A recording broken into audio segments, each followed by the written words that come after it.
Welcome to the Thor Hour. I'm your host, John Thorhauer. Join me in conversation as I explore talents, passions, and curiosities from Frederick, Maryland, and beyond.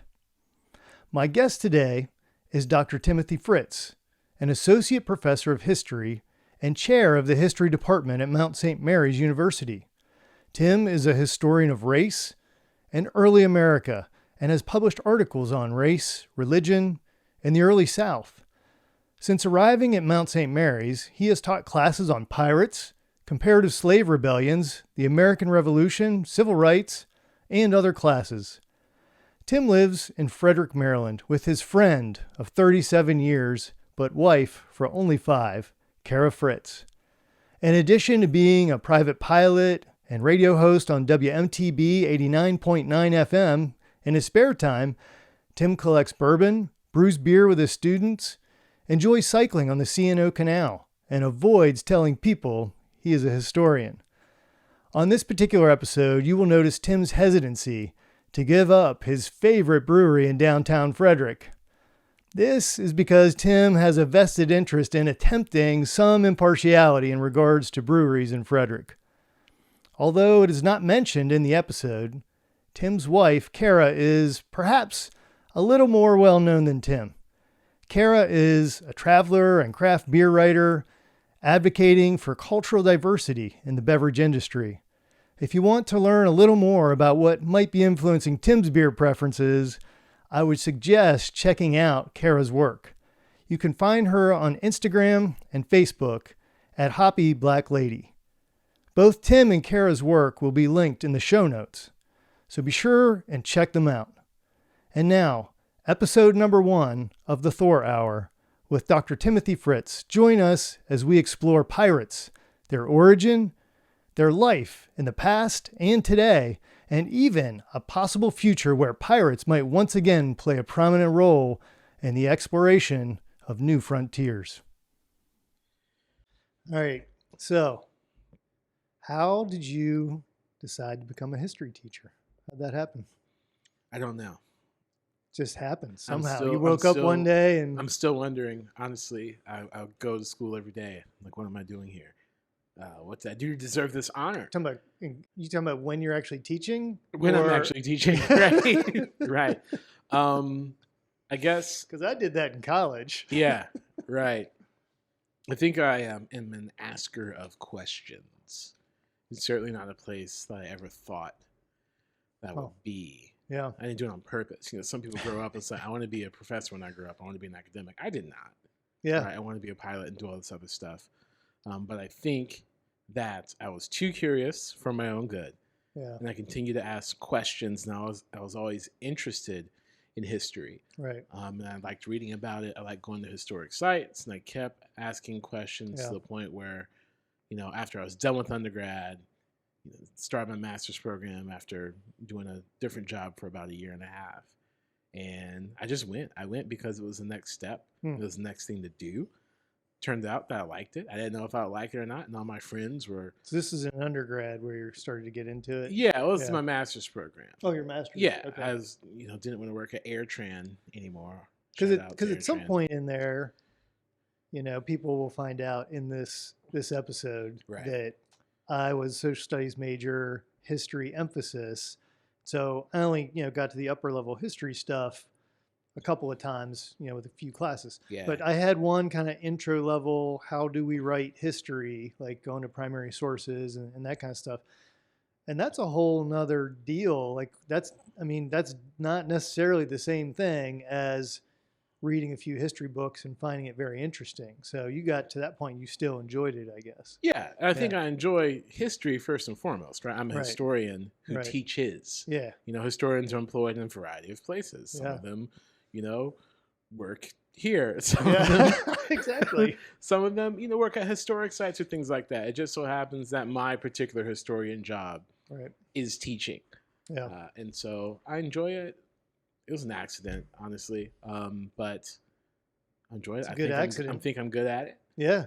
And my friends were applying to PhDs, so I did. And so I went to the University of Florida, and after that, I started applying for jobs. And it turns out that I'm decent. Yeah. I'm decent at teaching. Yeah. That's awesome. People like it. Yeah.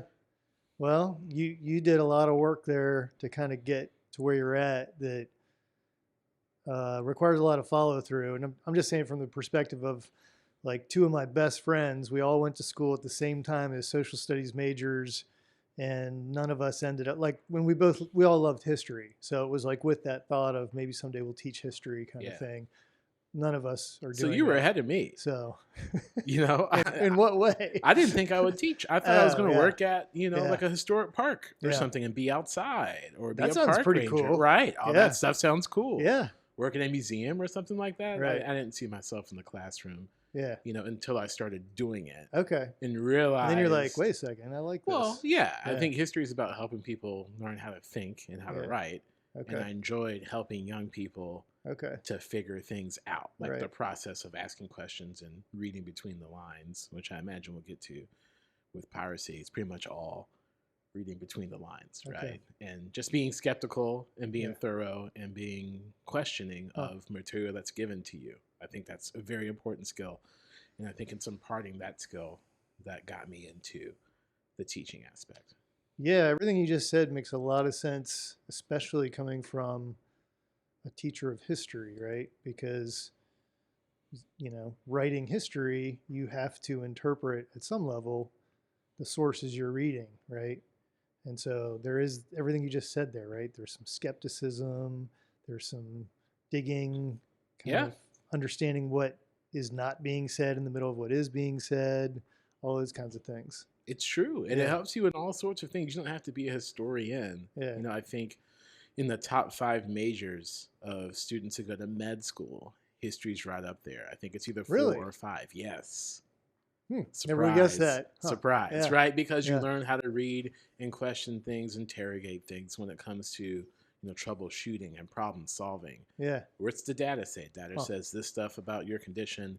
The research says this stuff about the condition. The latest research is this other stuff. Yeah. As a historian, you're trained to sift through that process. Sure, there's medical training involved. Right. But I think the thought process and, the regular research ideas, like the, I don't know, what do you call those things? Flow charts? Yeah. Right? If this, then that. Everything you're saying is making me feel better about my major, because growing up, my stepdad, he, jokingly, but he'd talk about the hard sciences and the soft sciences.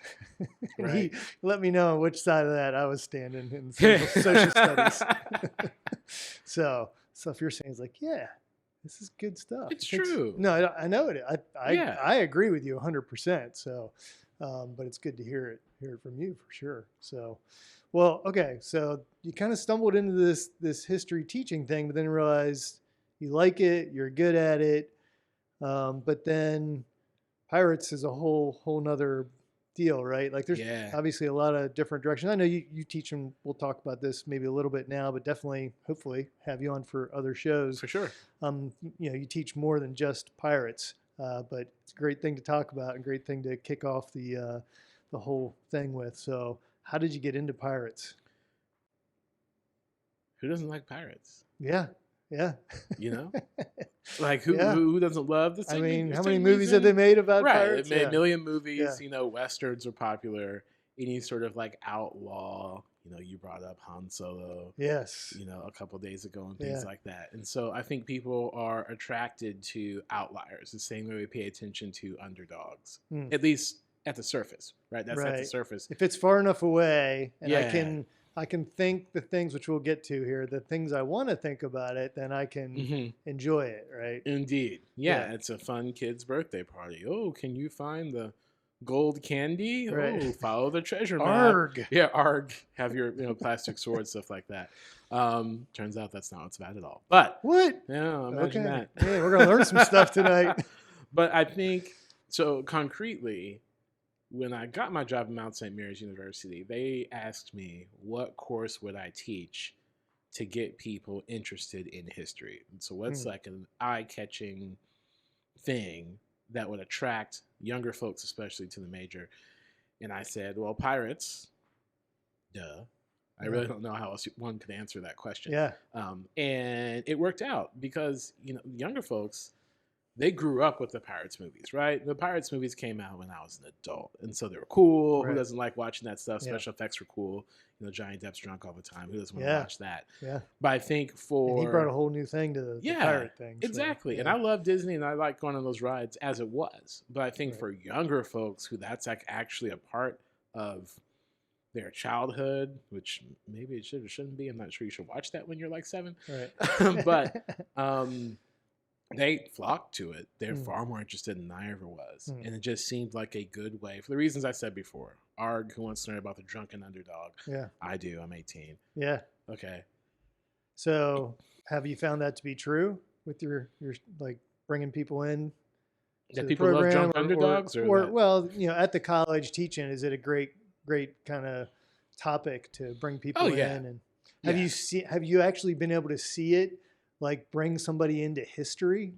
Definitely. That's awesome. Yeah. That's pretty cool. Like they maybe wasn't into history, but they're like, well, whatever, pirates, that sounds cool. And then after the class, you're like, whoa, history's actually something different than I mean, I've brought people over from the business side. Really? Who are attracted to the trade aspect of it, and all sorts of folks. So that's cool. It's been very popular. I use it to steal majors as well. And so if you don't take it at the beginning, like most people do, it's a popular course. Right. And so you have a lot of juniors and seniors come in. It's like their last elective requirement. And they'll just show up and like, oh, I heard this Pirates course was cool. Can I take it? Like, what? I want to be a history major. Can I switch?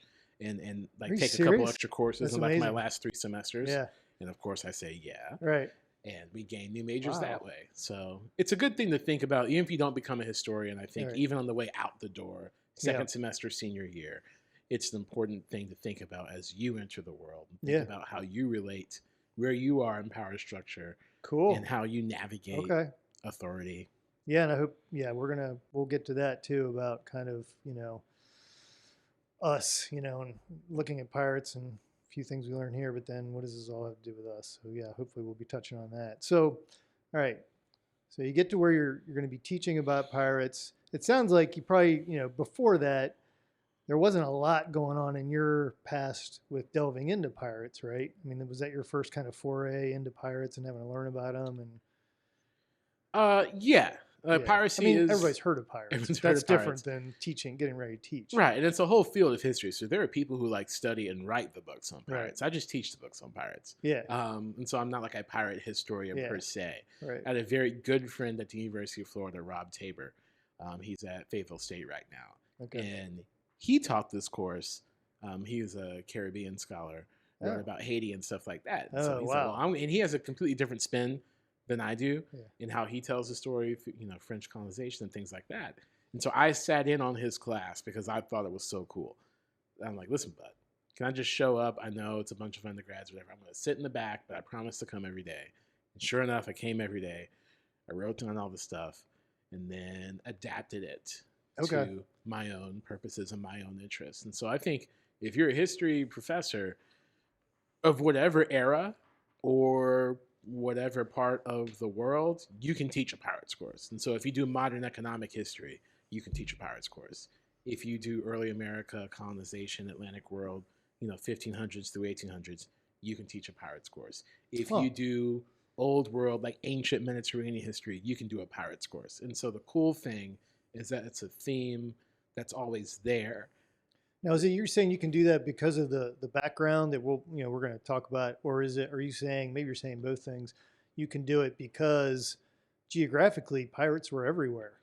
Yeah, geographically and the subject matter. Okay. Right? Yeah. Pirates show up whenever there's an immature system. Okay. Pirates are a symptom of colonization. Yeah. Anytime there's colonization, there's going to be some pirates. Or anytime there's like a third world country, there's going to be pirates. Right. And so imagine we're going to talk about that. Yeah, I think so, just a little bit. But yeah, it's interesting. So yeah, just a little bit of time I tried to spend in getting a little background to, there's a lot on pirates out there, a lot of, popular level stuff, which is lies. Fun. There's a lot of lies. Well, yeah. And so that's how I was going to, like, source material, right? Yeah. So one of the things I had heard was that, this book, A General History of Pirates, was one of the first, like, really widely read, quote, history works done on pirates, but it was a mixed bag of accurate and inaccurate stuff, but it didn't matter. I guess it got really widely read, and so it became kind of foundational, I guess, for what a lot of people were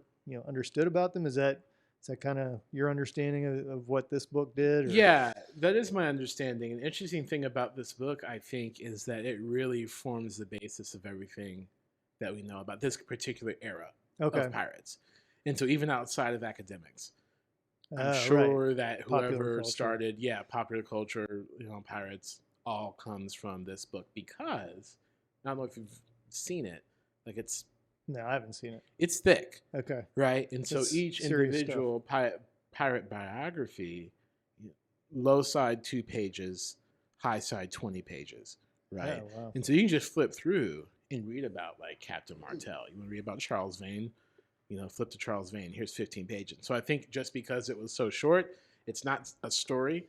It's just individual little slices of different people. I think it's popular for that reason. And you can really pull out the different traits and things like that. And so does Captain Charles Johnson, does he know these people? Does he not know these people? And he follows pretty much the same narrative. How'd you get into it? How did it work for you? And then how did you die? Right. And so it adds a lot of personality to the stuff we probably already assumed about pirates, but it's popular for that reason. Do you have any sense, like, overall, like, that book, it did what it did? Do you see it causing more damage than good, or it is what it is? There's good stuff in there. There's things that are just completely inaccurate, and take it or leave it. Who's to say? Yeah. Who's to say? And the interesting thing about pirates is they know they're on the stage. There are a few people in history where people know that they're the person. Oh, okay. Like George Washington know he was George Washington? Probably. Did Jefferson know he was Jefferson? Definitely. Yeah. Did other rando person know that they were going to be other rando? No. Like, we look back and like, hey, did you ever hear of this guy? This person was really cool. Or did you ever hear what this woman did? They did not live life thinking everyone's going to be watching me for the next 400 years, except for pirates. Right. Pirates are like, I am so-and-so. I'm adding to my legacy. We're going to do this here. I'm going to put some, dynamite in my hair. And this is going to be like I have to play my role. So even I assume that's because even in the time they lived in, they were celebrities. Right. Okay. Yeah. Celebrities, or they're using their reputation to get what they want. Right? Pirates don't want to fight. If someone pulls up, you're like, oh no, it's so-and-so. Give them all your stuff. Right. That's the best. Thank you. That's the best way to go for them, because they want the goods. If they can avoid the fights, they probably want to do that. Mm-hmm. Unless, I don't know, kind of them like to fight. It's unlikely. Yeah. All right. Well, so you touched on it a little bit, kind of what makes a pirate. And there's a couple angles, probably more than a couple on that. But, first of all, I guess it would be good to say, well, what exactly is a pirate? Because I hear terms, and being from Pittsburgh, I'm familiar with Pittsburgh Pirates. And of course, a lot of people call the pirates the Buccos, the Buccaneers, right? So what's, you hear the term pirates, privateer, buccaneer, like, what are those things? Are they the same? Are they different? First and foremost, they're all the same people. Okay, same people. They're all the same people. Yeah. It's just what is going on in the world around you, in what sort of state are you in that moment. Okay. Right. And so privateer is a mariner who gets a commission or letter of marque, from a government to be an auxiliary during wartime. So there's a form of legitimacy to them. Sure. Right. Right. They're like an extra power for a navy. If your navy isn't that big, what are you going to do? You're going to employ pirates to sort of add to that force. Or privateers, right? To add to that force. Yep. Who are you going to ask to be a privateer? It's either going to be people who used to be in the Navy or other famous people like pirates, right? Do you want to fight for us? Like, we're in war against the Spanish Armada. Would you like to join us, Mr. So-and-so? Yeah. Because they know you. And you don't want to pull people on the ship that are going to be puking over the side for half the trip because they've never been on a ship before. Right. Most of them are professional mariners, professional seafaring individuals. Okay. So some of describing it, like where do pirates come from, is, part of their origin is they were seafaring dudes like making their living on the sea in the first place. Many right? of them. That's okay. Yeah. Yeah. Some of them come from other places. Okay. Right. But I think that's a privateer. Does someone sign you up during wartime? But it has to be during wartime, right? So Right. it has to be, like the reserves or something. We're at war. Can you help us out extra? Come in, wear this and go out there and fight, So even though you're not a part of like the regular military So force. it's like a mercenary kind of deal. Very much so. Like they're paid for their skills while you need them. Mm-hmm. Okay. Well, the problem is everyone doesn't stop. So when the war Right. is over, it's like, all right, the war's over, so we don't need your help anymore. Right. It's like, really? But I love plundering. Yeah. Right. And so the work and that I you'll love be. I love my work and I Yeah. love the money it brings me. Exactly. And so if you're a privateer during wartime, you're going to be you're going to be doing pirate stuff. You're still going to be taking ships and cleaning them out. Right. And doing the same exact Because that's how you got your pay. Right. That's how you get your pay. So it would have goes been back to the probably crown, maybe blah, a little blah. different if they were able to say, well, we want you to do this thing and we're going to pay you X amount, but you don't get to keep any of the stuff all comes back to the state, Oh, yeah, so to that's speak. horrible. Yeah, they probably wouldn't have gotten a lot of people that way. Nobody does But that. Except they're for the Dutch. creating, Yeah. right? You create this situation where that's what you're doing. That's your life, your lifestyle, and Mhm. the way you're making your living is all tied up in this thing we're talking about that's being a privateer or a pirate. Yeah. Right? Huh. That's pretty wild. So I was going to ask you, and I think you're kind of answering this, but is a pirate somebody that is a person, meaning is it more a personality or is it circumstances that form that person or is it both? Like how would you describe where a pirate comes from in terms of that? A pirate is an accusatory term. Yeah. It Right. comes from the outside. Right? Right. So someone can call you a pirate and you're a pirate. Okay. Right? What difference does it make? You're doing the same stuff as you were a privateer. Or And it's whatever not, like it that. has a negative connotation. There's right? negative Yeah. connotation. So basically, the bad guys think you're a pirate. And so if we're talking about the Atlantic world, the Spanish are going to be the ones who label you a pirate. Okay. Because they're the ones who are getting preyed upon, right? Right. Preyed upon. They're preying Right. upon other people. Long story, different podcast. But if you have a treasure ship and the English guy attacks you, then get off me, pirate. Right. Right? And that's where power comes in. Who says who's a pirate? Yeah. Right? If I say you're a pirate, but I have no power to bring you to justice, if I can't put you through the courts, then what is that? I just accuse you of being a pirate. So if I ever catch you, then we're going to get you on pirate charges. But pirate charges aren't international. Right. Right? So even during wartime, even privateers, whoever the privateers are fighting against would call them pirates. Oh. But the country who's paying them would be like, oh, no, they're not. They're my privateers.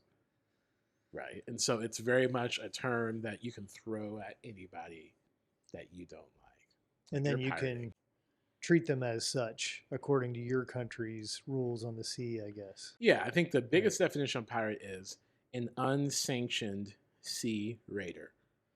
Right. But the definition of unsanctioned, Got it. right, is the question there. Depends on power. And that depends on whatever. perspective a Indeed. lot, I guess. Mm-hmm. Huh. You got it. Interesting. So talk about power as being a big part of this. Yeah. And the dynamics of power.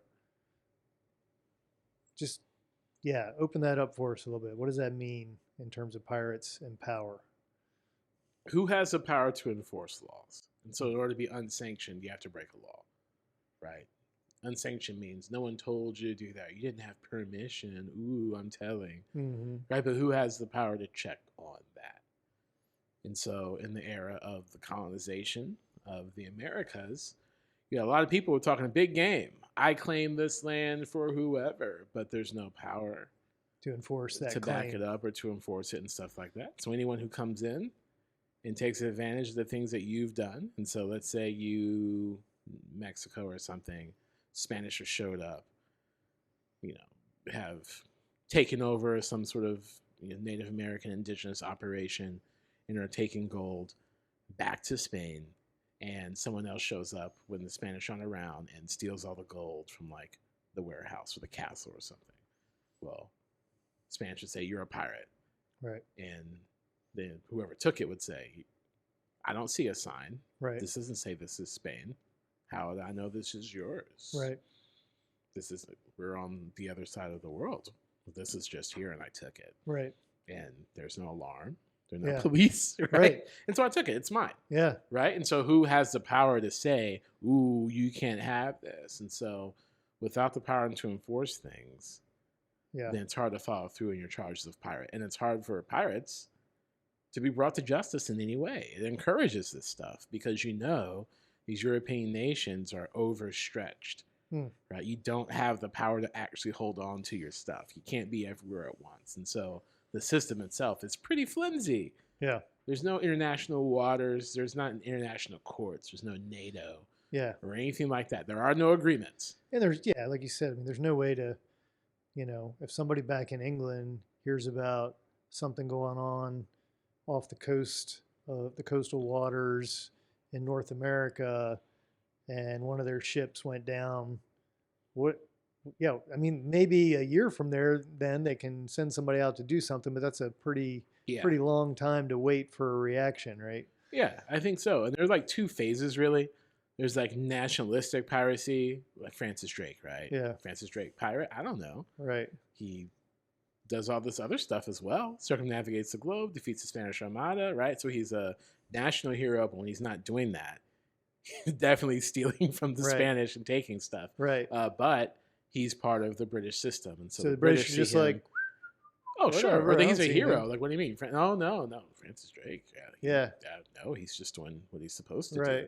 Huh. But later on, when it's not as nationalistic, you have in every man or woman for themselves situation where English pirates will steal from English ships. It doesn't matter. And so it depends on which era that you're talking about, how that works out. And the eras, are they separated by times of war, or what are those eras? Because earlier when you were saying, well, they hire these people kind of like mercenaries. Yeah. And then my assumption is at some point the war's over, so they're not paying them anymore. Sure. And it's easy to see, okay, at that point they're going to turn to piracy because that's what they know and maybe what they love and all those good things. So is that what you're saying when you mean era, or is it something different? Yeah, there's a bunch of wars going on basically after Queen Anne's War, which ends about 1713. It turns into a every person for themselves sort of situation. And England needs so much help in Queen Anne's War that they hire insane numbers of privateers. And probably very unsavory guys, but they can get the job done, so who cares? Or in the Navy themselves. So a lot of people are impressed into the Navy during wartime. Then they get cut by the Navy. And so what are you supposed to do? Now you're a trained mariner with no job. Huh. Well, my skills are driving a boat, and I don't have a job. And this gold doesn't have your name on it. So it's mine. Yeah, so, and again, we'll get to this, but it's like, why does history matter? Let me think. Can we think of people being sent off to war and then coming home and not doing so well because they were trained to do one thing and they loved it, and now they can't do it anymore? So that's a thing, right? That's been happening for a long time. It's definitely a thing. And if you don't deal with it, it's not going to deal with itself, right? Mm-hmm. So pirates is a manifestation of that. Yeah, symptom. Right. A symptom of imperialism. Yeah. A symptom of immature systems. Yeah. Expansion, whatever you want to call it. So you're talking about power, right? Yeah. And there's this dynamic of power. And we've talked, really what we're talking about right now is like state power, establishing these groups and giving them power to go do what they do, and then kind of pulling it back, right? So I get that, but then there's another level of power, I think, at play with the pirate himself, right? Like they have a ship, and there's probably multiple ways to get a ship, and on that ship there is a power structure. So how does that come into play in this whole picture of power? That's a deep question. Yeah. What do you think about how to answer that? So I asked a lot of questions there. I think the first one would be just like, how does a guy get a ship? How you get a ship? Yeah. Right. Because if you don't have a ship, I understand you can jump on somebody else's ship, but somewhere it starts off a dude got a ship and then he became a pirate, or maybe he was on a ship and decided I'm going to be one. But how does that happen? I think it's a really good question because how it happens has a lot to do with power. And so if you can buy a ship, then I guess you have a lot of power, don't you? Because you went out there. So why would, like, if you're that guy, you have a lot of money. So in theory, you're not hard up for like, this is the only way I can make a living. So that guy doesn't fit that narrative as well. But does that guy exist? Is not that directly. A guy? Yeah, I think that guy exists if you're not like a noble. Okay. Right? And so you're not the Duke of whoever, or you're not royalty, or you're not in the noble class or whatever. Then you could still be sort of a well-to-do person, or at least afford a ship, but still be trying to break into high-class society. Okay. You know, and so you can do it that way. You can raise money for it, right? We see this with John Hawkins. Raises money, says, listen, I need investors. I have a great business plan. I'm going to go out and I'm going to find some stuff and then bring it back and we can all have it, right? We can all share it. Okay. No one said, he doesn't say what the stuff is. He's like, basically, I'm going to go I'll to the give New you, World. I'll double or triple your investment or something. Right. I'm going to go to New World and I promise to bring you back some like good money. Right. Don't ask me questions about what I'm doing. Right. I'm just, oh yeah, cool. This is my investment. This guy's going to cash in and like this guy, I'm giving him money. And really he goes off. First thing he does is go to the coast of Africa, steals the slave ship and like sells those individuals. Yeah.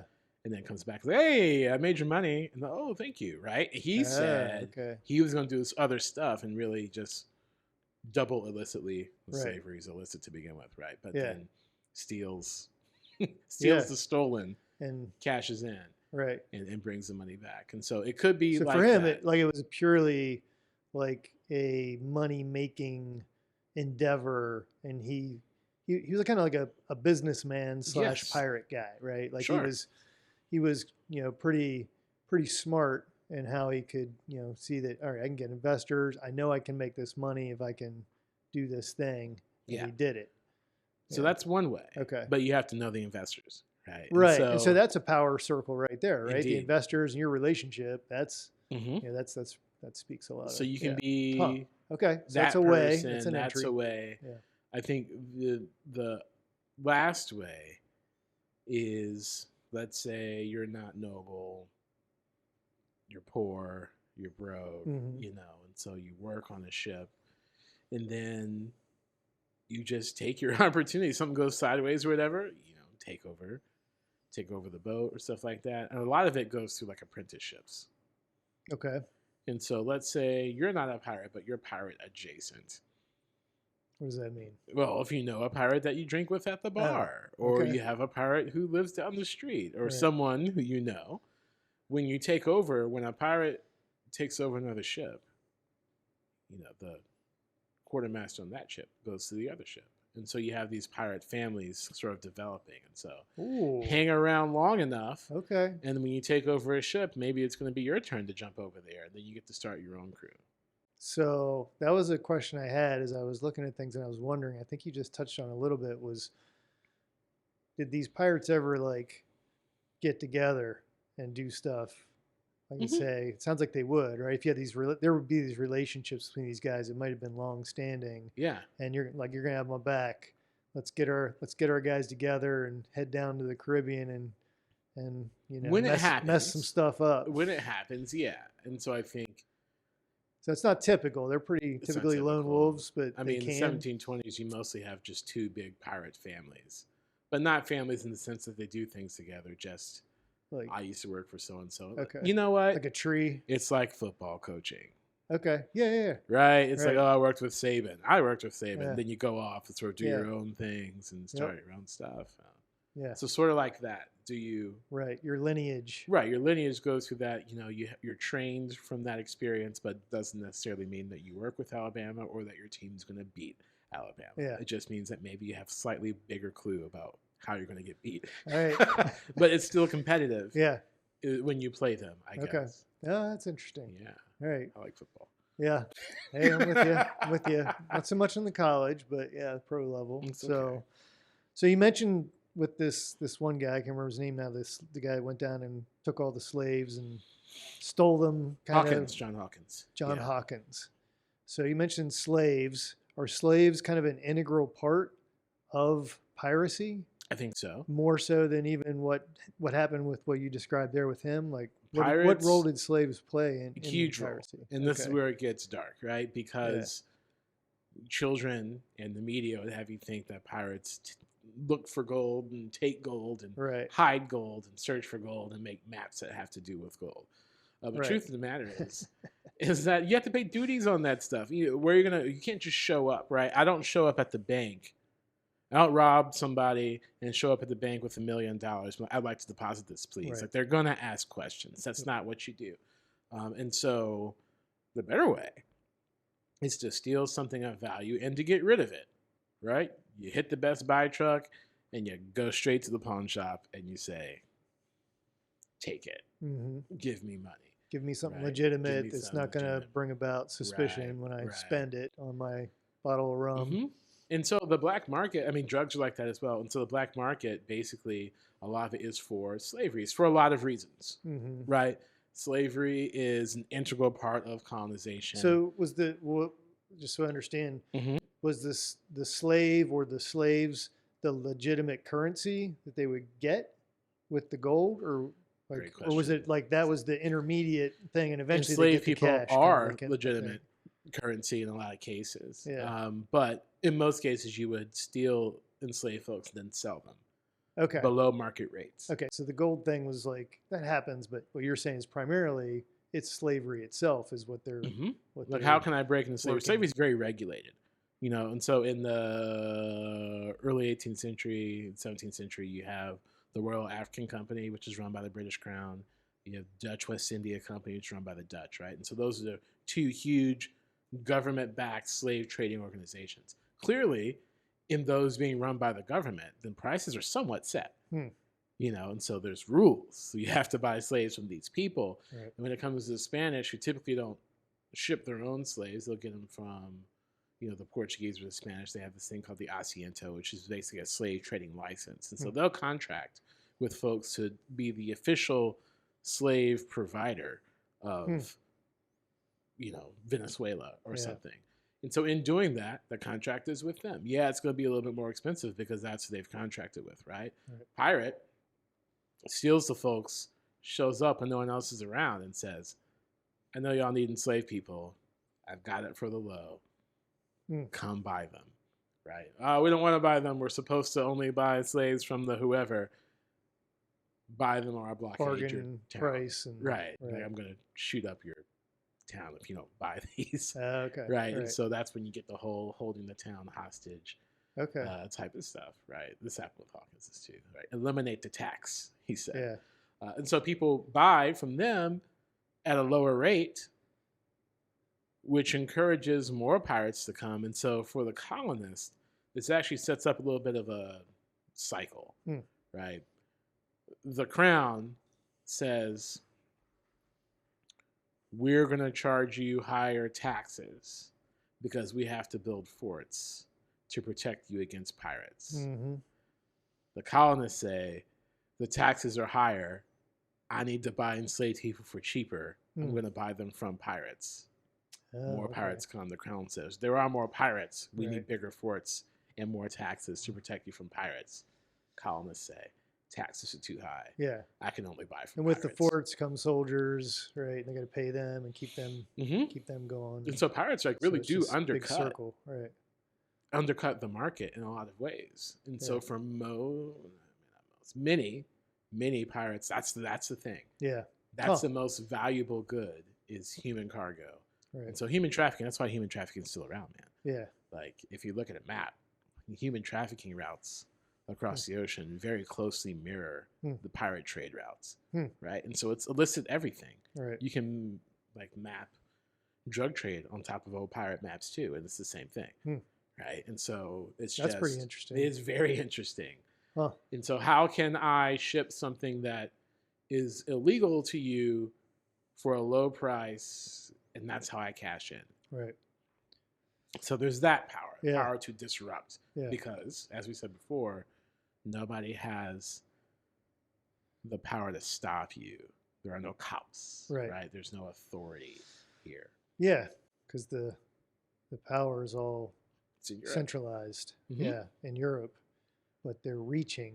They're trying to expand, Mm-hmm. but they can't expand the reach of their authority or the reach of their power fast enough to keep up with their land grabs. And Their even attempts. with local people, if you're a local governor, then you're wise enough to kind of play along with the pirates, right? Where we get Captain Morgan, Lieutenant Right. Governor of Jamaica. How's a pirate the lieutenant governor of the colony?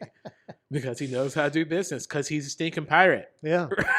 Right? Yeah. Yeah.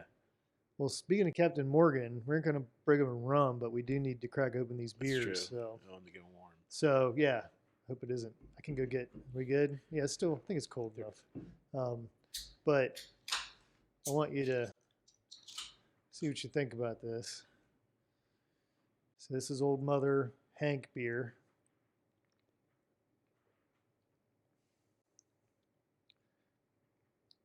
You know, I'm not tasting the. Sometimes I drink this and I Not taste today. that like a little bit of grapefruity taste in it.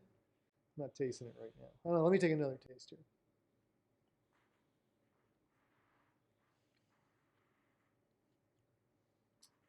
Just a tiny hint. So I don't know. What do you think? It's never tastes like grapefruit to me. No, it's a lager, so I guess it shouldn't. No. All right. You taste what you want to taste, John, as long as you, Thanks, man. Appreciate as long that. as you drink it. All right. All right. I like Hank beer. It's good stuff. If you want grapefruit So- beer, I can make that appear, I'm as I do. sure. Yeah, we've talked about that, Mhm. but you're gonna have to work on that with me a little bit. So I haven't got found one yet that I really like. Nothing but time. Yeah.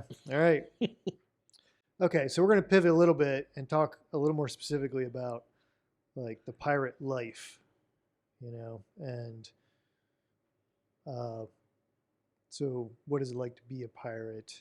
And I thought starting off maybe just like, and we'll get into this a little bit. With pirate culture, we have the stereotype in our mind of who a pirate is, but I have no idea if that's accurate or not. I thought, well, we should talk about that a little bit. So, is there a typical pirate demographic, or isn't? Maybe there's not. I don't know. Is there? Like, is it like, single guy with a certain religion, creed, race? I don't know. Is there any kind of demographic?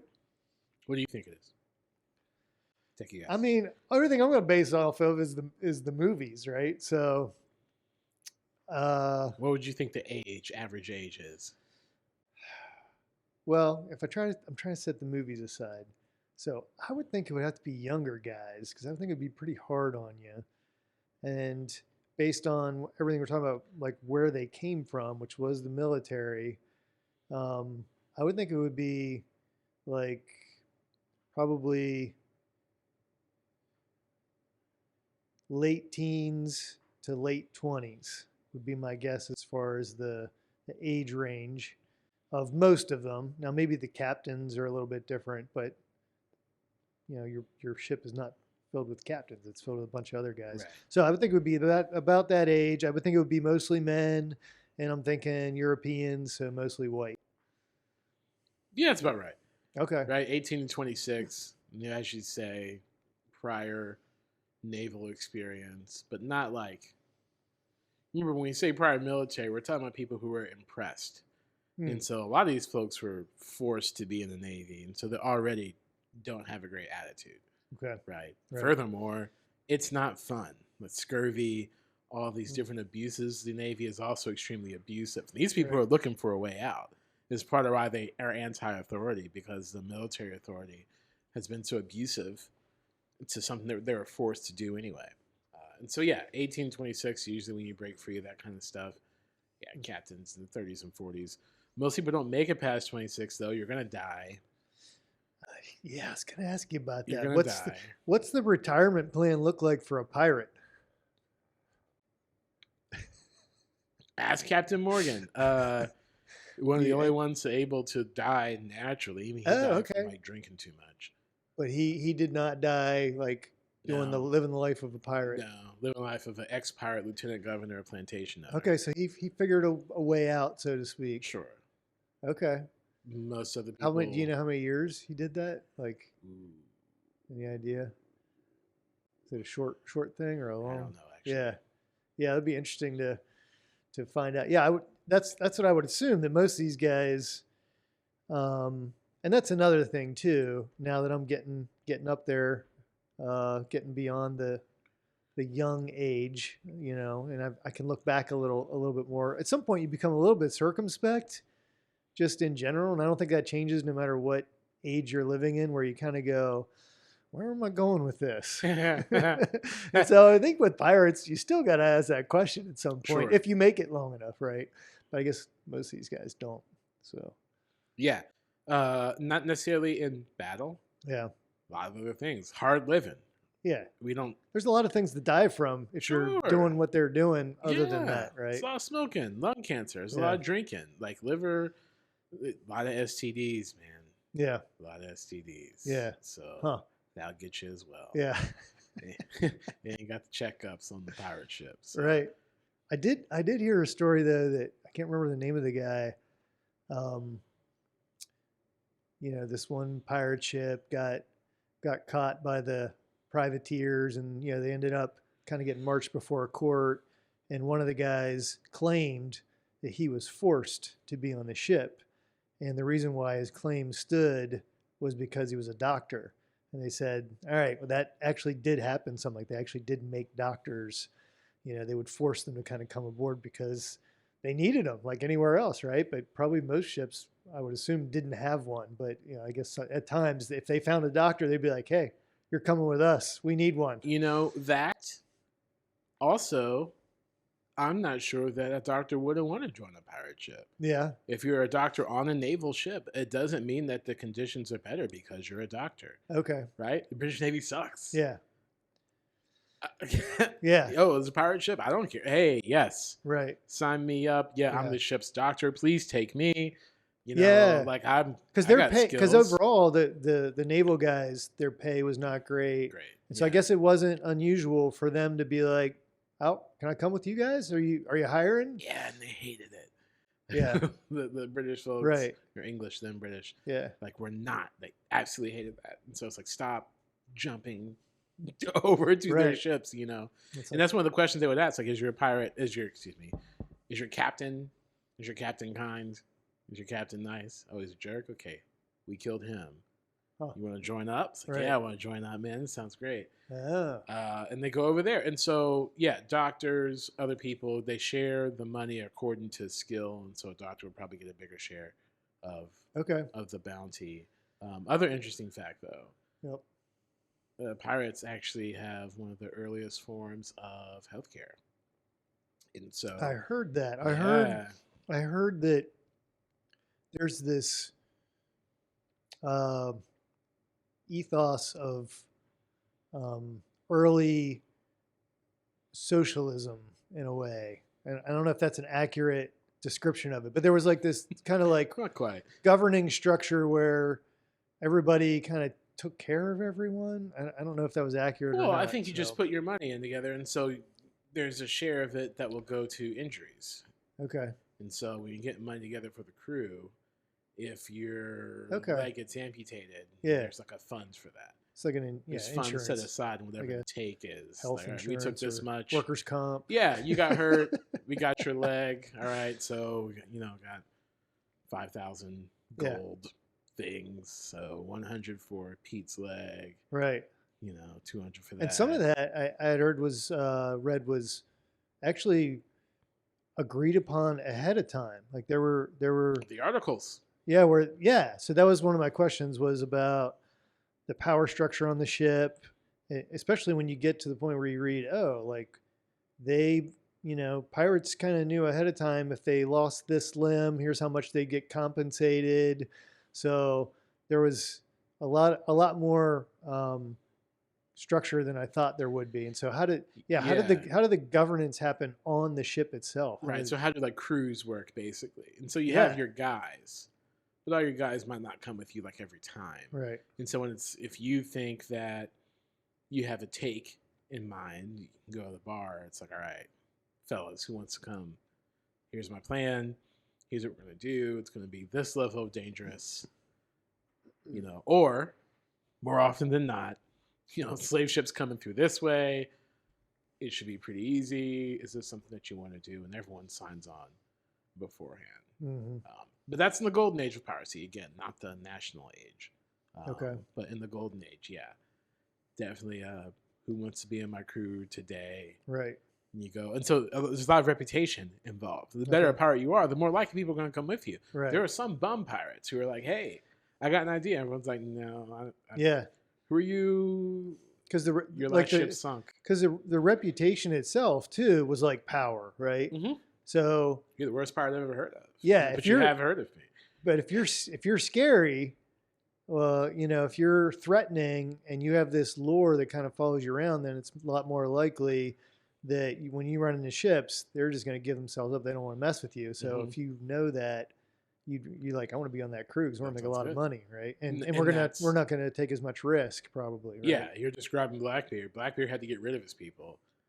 There's way too many people following him around. He's like, oh my gosh. What do you mean? Every time I go on a mission, like all these people want to come with me, and then I'm so good at it that other people they end up taking on the other boats, and so now I'm in like a five boat sort of thing. Are you serious? It was like pirate groupies kind of thing? Yeah, it's like I don't get rid of them. So he's like, oh guys, he tries a couple different things. So wait, hold on. So I didn't know this. I mean, this is kind of cool. So obviously he had his ship, and then there's a few other ships. Queen Anne's Revenge, which is a slave ship that he takes. And was it originally his plan to have all these ships together, or were they like, hey, that's Blackbeard, let's go with him? Yeah. And they just started following him? He gets good at it. His crew grows, and he's proficient at it. And so when you take another ship over, some people go over there. Okay. And then they go and then take another ship over. Some people go over there. Okay. And so you have a group of ships in no time because he's a proficient sort of dude, and he's scary. And so people just give up the ships. Yeah. Uh-oh, Blackbeard, you can just have it. Blackbeard's like, fine. Okay. Right, fine. But eventually it gets to be a problem? Yeah, because you have to split all the money. Okay. And he wants to kind of do his own thing. Like, he's slick. He's like, I don't want to be a pirate with like 500 employees. Like, that's not. Yeah. It's a pirate. I'm doing my own thing, man. Right. And get rid of you people. Yeah. The one guy just kind of follows him around from South Carolina. He's just trying to live the dream of the pirate. He's not trying to make a business out of this. Yeah, exactly. And he's like, so he did. He tried to he sunk his own ship, jumped to another ship, and sailed away. He lied about quitting one time. He's like, actually, you know what? I'm done pirating. I'm like, oh no. Okay, I guess the ride's over. He's supposedly going to retire. Yeah, I'm going to retire. Oh, okay. Next day, he's like back out there. I was like, finally. But was he saying that to drop some people? Yes. He literally he rode away. He left them on an island when he sunk his own ship. He's like, bye. It's too many. Are you serious? Yeah. That's awesome. Sort of a jerk. Yeah, but that's pretty funny though. Yeah.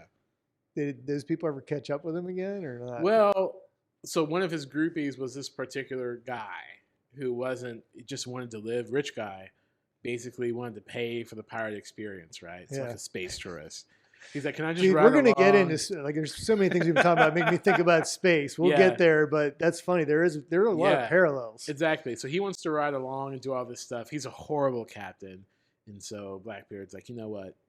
Don't be a captain. Just stand here next to me and do your own thing. Right. And let's leave it to someone. And so they go around, and eventually he gets kicked off. And so Blackbeard does all the stuff I just described. Yep. And this guy who is paying for the experience comes up behind like a couple of days later because he's still trying to catch up because Blackbeard already ditched him.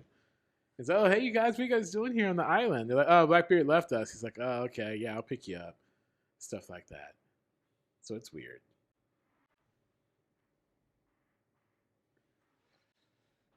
I've heard, Blackbeard is, I guess he's probably one of the most famous pirates, right? That people who haven't taken a course on pirates would know about. Yeah, he worked on it. But I didn't know that about him, so that's pretty interesting. He definitely micromanaged his... Is he the guy that was the one that would like put like matches in his beard or something? Yeah. Okay, and that was part of his dynamite sticks. Being really scary. All this stuff, yeah. Yeah. So I did he actually did he end up doing things that were really scary, or did he just make people scared without actually doing stuff? Oh, he did pretty scary stuff. Okay.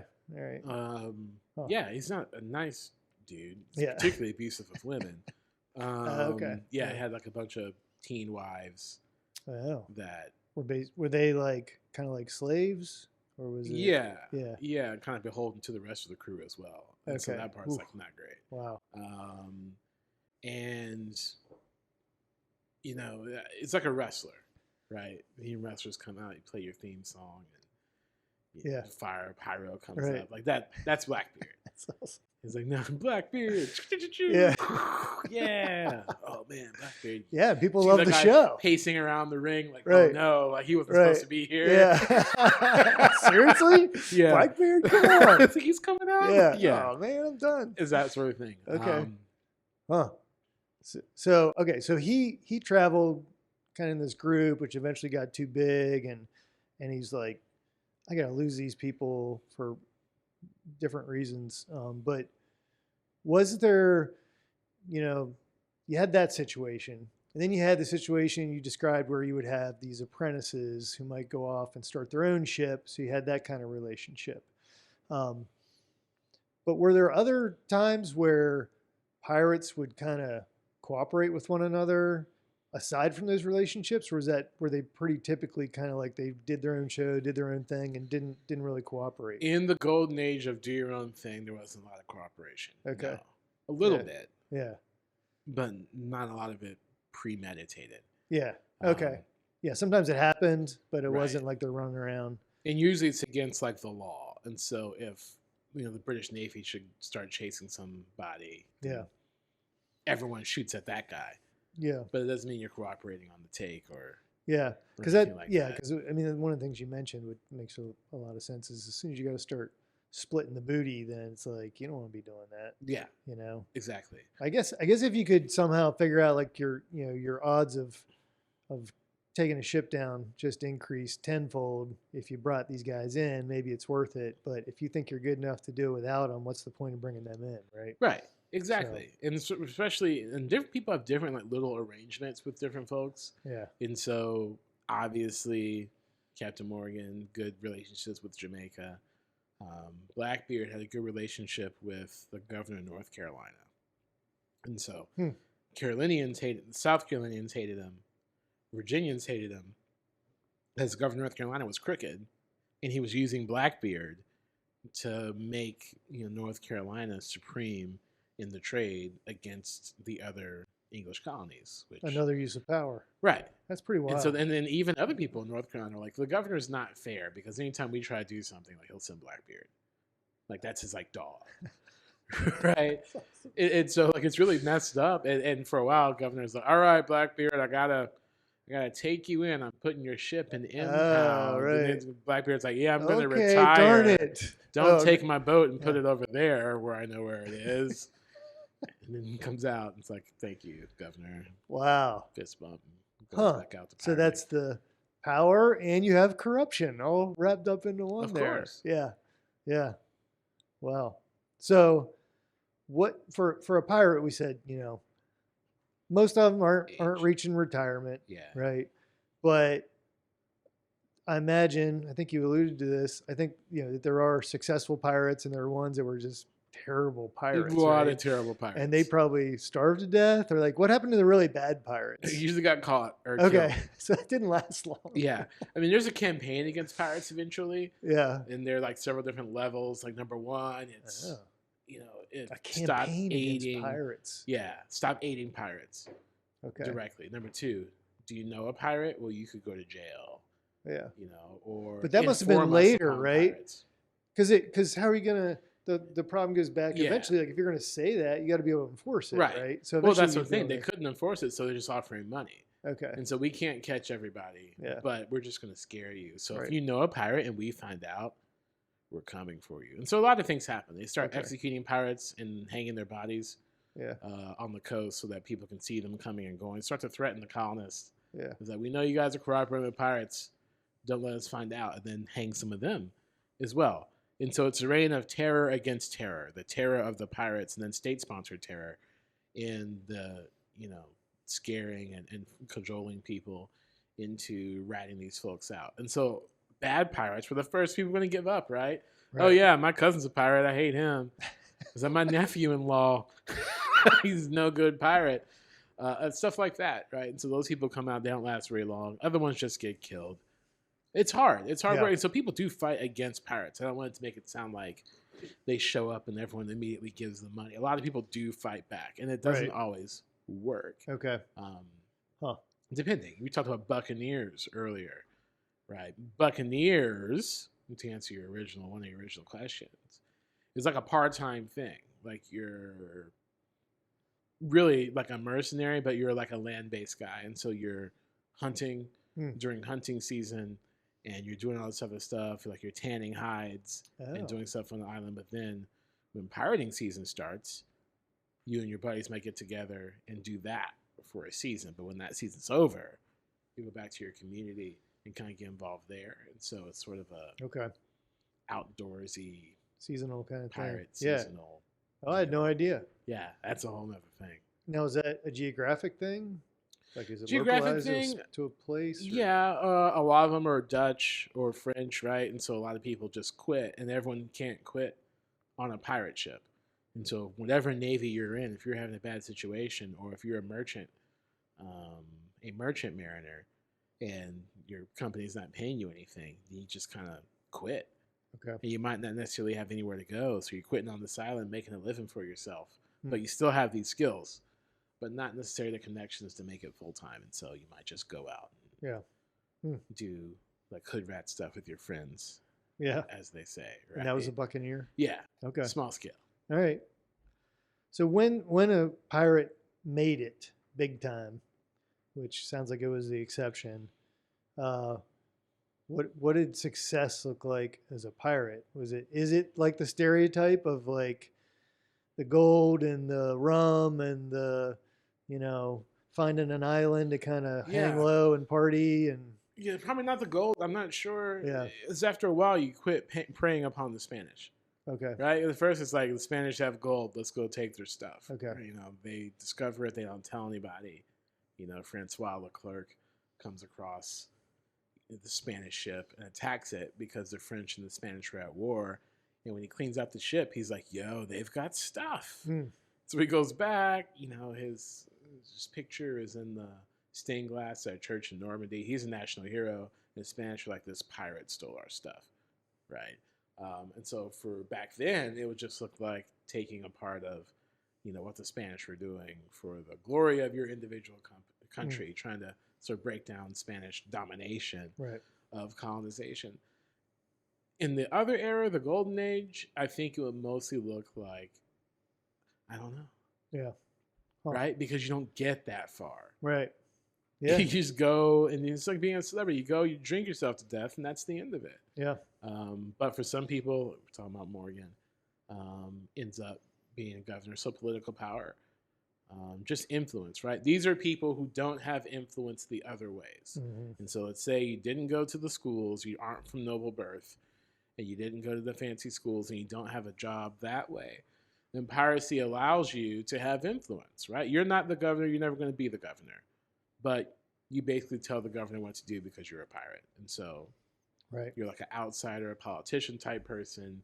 You have influence over people. You command your vessel. You're like the CEO of your company, and you do make money. But it's not in a way that you would ever have had a chance to do otherwise. Right. Because you didn't go through the proper channels. And so for a lot of folks, it's a way to get respect. Yeah, and we'll get to that, I think, because there's this allure, right? It's like, what is that allure? And some of that might be why people today still kind of romanticize it, but which leads to the next kind of thing, which would be pirates today in our culture, because it's everywhere. I started just kind of thinking about this a little bit, and I was like, oh my gosh, they're kind of all over the place. So I guess we'll start off with like pirate tropes and stereotypes. I don't know if you know any of these, or I'm sure you know of them, but if you can confirm or deny any of them. You already talked about one, which I'm assuming, one of them is the whole buried treasure thing, right? Yeah. I'm assuming there's not a lot of that going on. If why gold in the world is not, would you bury it? What's that? Why would you bury it? Yeah. Okay. Yeah, that's a good question. What good does that do? Yeah. All right, everyone, get your take. And I mean, if you're trying to hide it from your crew, maybe you're burying it. Right. But why would you bury it? So there's not a lot of buried treasure out there. Yeah, Captain Kidd probably buried something, we think, but that's it. So there's a show on TV about like some island. I can't remember the name of it, and it's like supposedly there's buried treasure, and they're just tearing up this island trying to find this treasure, which of course they never actually find. But maybe you need to give them a clue on that one. Yeah, it's all right. How about walking the plank? Do you know if that's a thing? If that was a thing, or if it wasn't a thing? It's not a thing. Okay. All right. Well, disputes were settled. Okay. But they're never settled at sea. Okay. Oh, really? And so if there's a dispute, I mean, obviously you're on a boat with a bunch of dudes.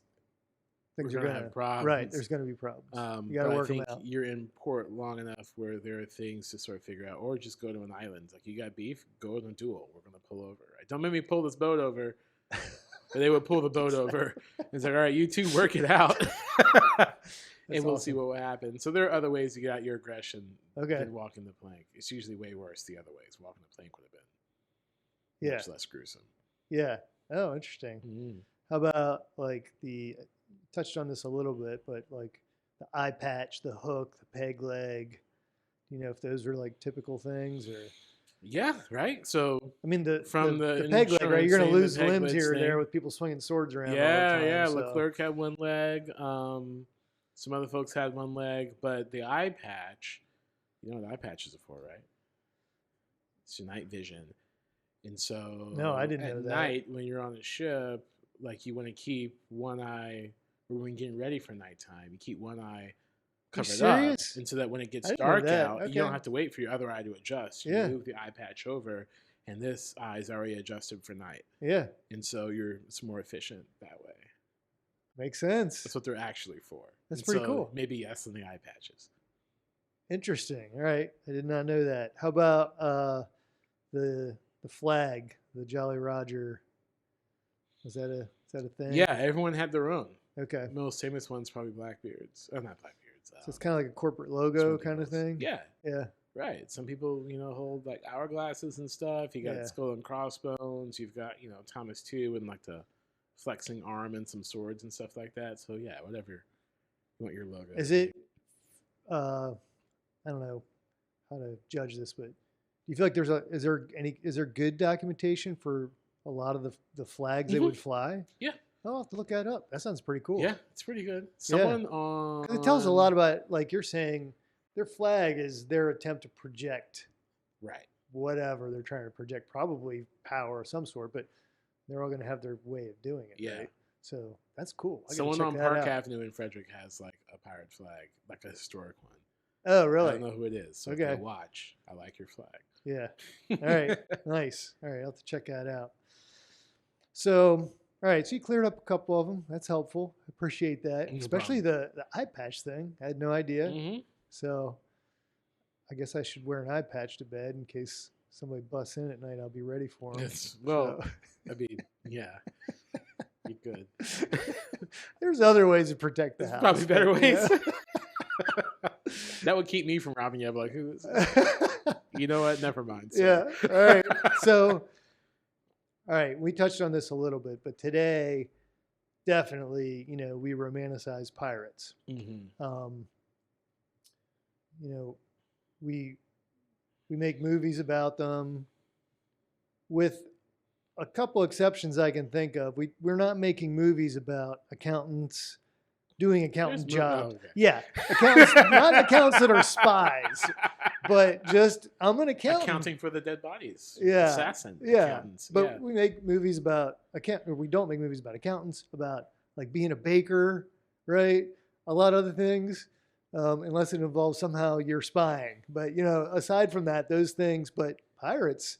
We have these movies about them. There's a lot of other things we'll touch on in a minute here, but you've talked about it. Pirates represent certain things, and I think we love those things. Like there's an allure. So I don't know. Do you have thoughts on that? Because I'm sure, like your students, you get some of this from them, and you've touched on it in your classes as well. There's an allure. There's two separate things, I think. The first one being, right, a pirate's life for me, do what I want, So in those movies. So that's freedom, or maybe a mix of freedom and like rebellion Well, kind of it's a freedom thing, of rebellion. right? It's self-centeredness. It's like I can do whatever I want. I'm going to spend my whole time trying to fulfill my own desires, whatever it is Okay. I want to do at Yeah. this moment. Yeah. Right. And notice pirates don't really have families or anything like that. Yeah. It's like really, it's like a very selfish, like this is what I'm into, this is what I'm going to do. I'm going to sit here and I'm going to drink and take all this stuff, right? Right. Pirate's life for me, doing what I want, number one. Number two, I think the appealing part is just like a bunch of stories, just an outsider story. This person made it to prominence. Like we have movies about like drug dealers, and stuff like Right. that, who start out in the streets and then make themselves into something like CEOs and other stuff, right? Mhm. But they get their training in illicit, illegal, and less respectable ways. And I Mhm. think we like watching that because, like, oh, that's right. You don't have to be an elite trained business person. Like this person just was on the corner, Right. selling mixtapes, and next thing you know, they're in like a corporate office, and people like to see that. Could be me. I don't need to Yeah. have all that So stuff. it's a different pathway Yeah. to success, so to Mhm. speak, without having to climb the structure that maybe the structure's not there for you. And so this is like an alternate way Yeah. to achieve something. Yep. Yeah. Could be like we already talked about with pirates, right? Could be notoriety, could be wealth, could be just power. Like on that ship, they're the top dog, right? So Yeah. that's attractive as well. So, and all those things I think are represented, especially in the movies that we think about. So, do you think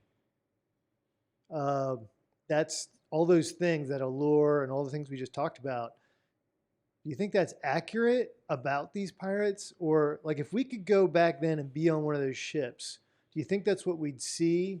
Or do you think we'd see a bunch of dudes trying to survive like at a very base level? Much more of that. Okay. Much more survival at the base level. Yeah. Right. And I mean, these are people who are out of options. Right. And so, like, very much pushed to this sort of existence, and no one wants to do that. The chances, and so pirates are obsessed with death. It's sort of a subculture, which is why you have those Jolly Rogers are all like death themed.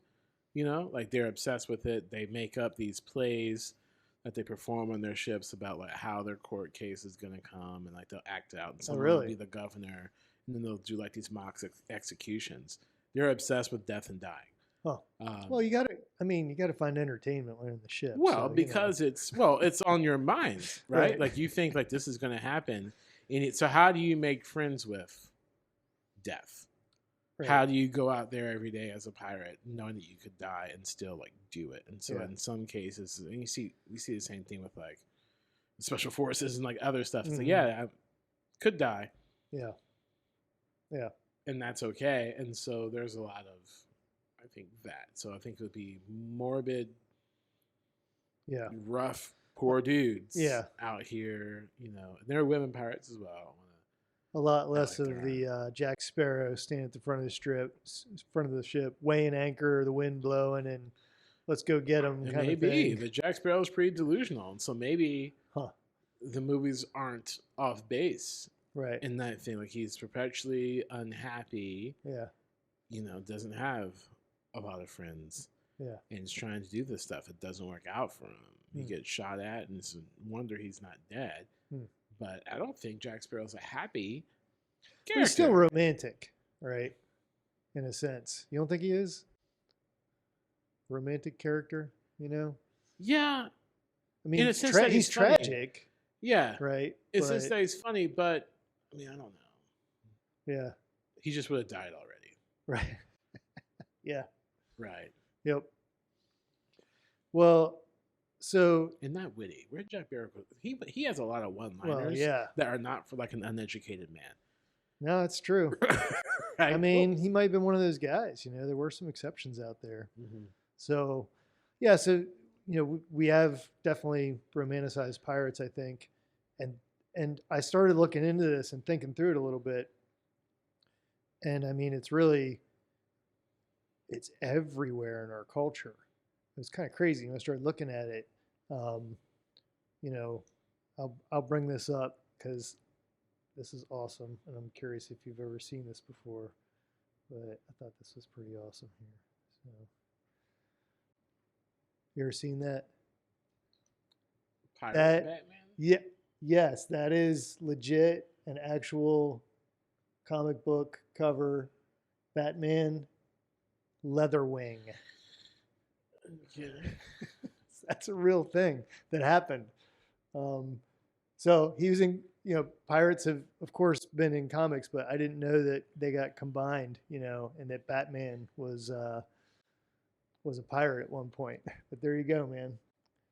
And it was called, I think his character was known as Leatherwing. Why not? So you got that, right? You have a bunch of movies.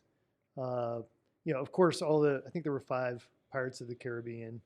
You and I talked a little bit before about Captain Phillips, which is pretty interesting to me because the pirates there perhaps, put forward a little more of the realism of what it's like to be a pirate. Because there's no romance to it. There's more desperation, survival, that kind of a thing, right? I don't know, maybe those guys are heroes when they get home, but we don't think of them as that in the movie, certainly, right? No. But there's lots of movies. So, yeah, Star Wars, I mean, Chewbacca is really my favorite guy, but Han Solo would be number 2. And those guys were considered pirates, space pirates, right? Or smugglers. They would smuggle stuff around. The Princess Bride, which is one of my daughter's favorites, definitely one of my favorites. Sure. You got that. I forgot about this one. I saw this one. I was looking things up. Robin Williams, Hook. So, yeah, there's lots of stuff. There is that one. Then musicals and bands. There's all sorts of stuff there. I think when I was a kid, I think my mom, provided us the opportunity. She might watch this. So provided us the opportunity to go watch an opera that was Gilbert and Sullivan musical called The Pirates of Penzance. Yes. So you're familiar with that one? Loosely. We already referred to Captain Morgan. You got alcohol. You have sports. The Buccaneers, the Pirates. It's like everywhere. It's everywhere. I mean, is there another kind of historical character or setting or time that has had that big of an influence? I mean, no. And for this, I don't know. There are a lot of different ways you can go. I think that a lot of this is happenstance. Oh, really? Because one of the earliest Disney movies is Treasure Island, like the early old Treasure Island, right? One of the first Disney productions. That's where we get the whole pirate accent from. So like all this other type of talk and stuff, that comes from that movie. So the lead character kind of did that accent and that was it? Yeah, they had to come up. Like they actually sat there in the studio and was like, okay, how are pirates going to talk? And because it was in the early era of movies, period, mm-hmm. I think that just was a movie. And so it's one of the first common, outside of plays, right? That's just something that kind of got stuck in culture. It could have been anything. Yeah. But it was Treasure Island. Interesting. Right. And so a lot of it, I think, has to do with that. Yeah. And people seeing it and being exposed to it. Otherwise, I think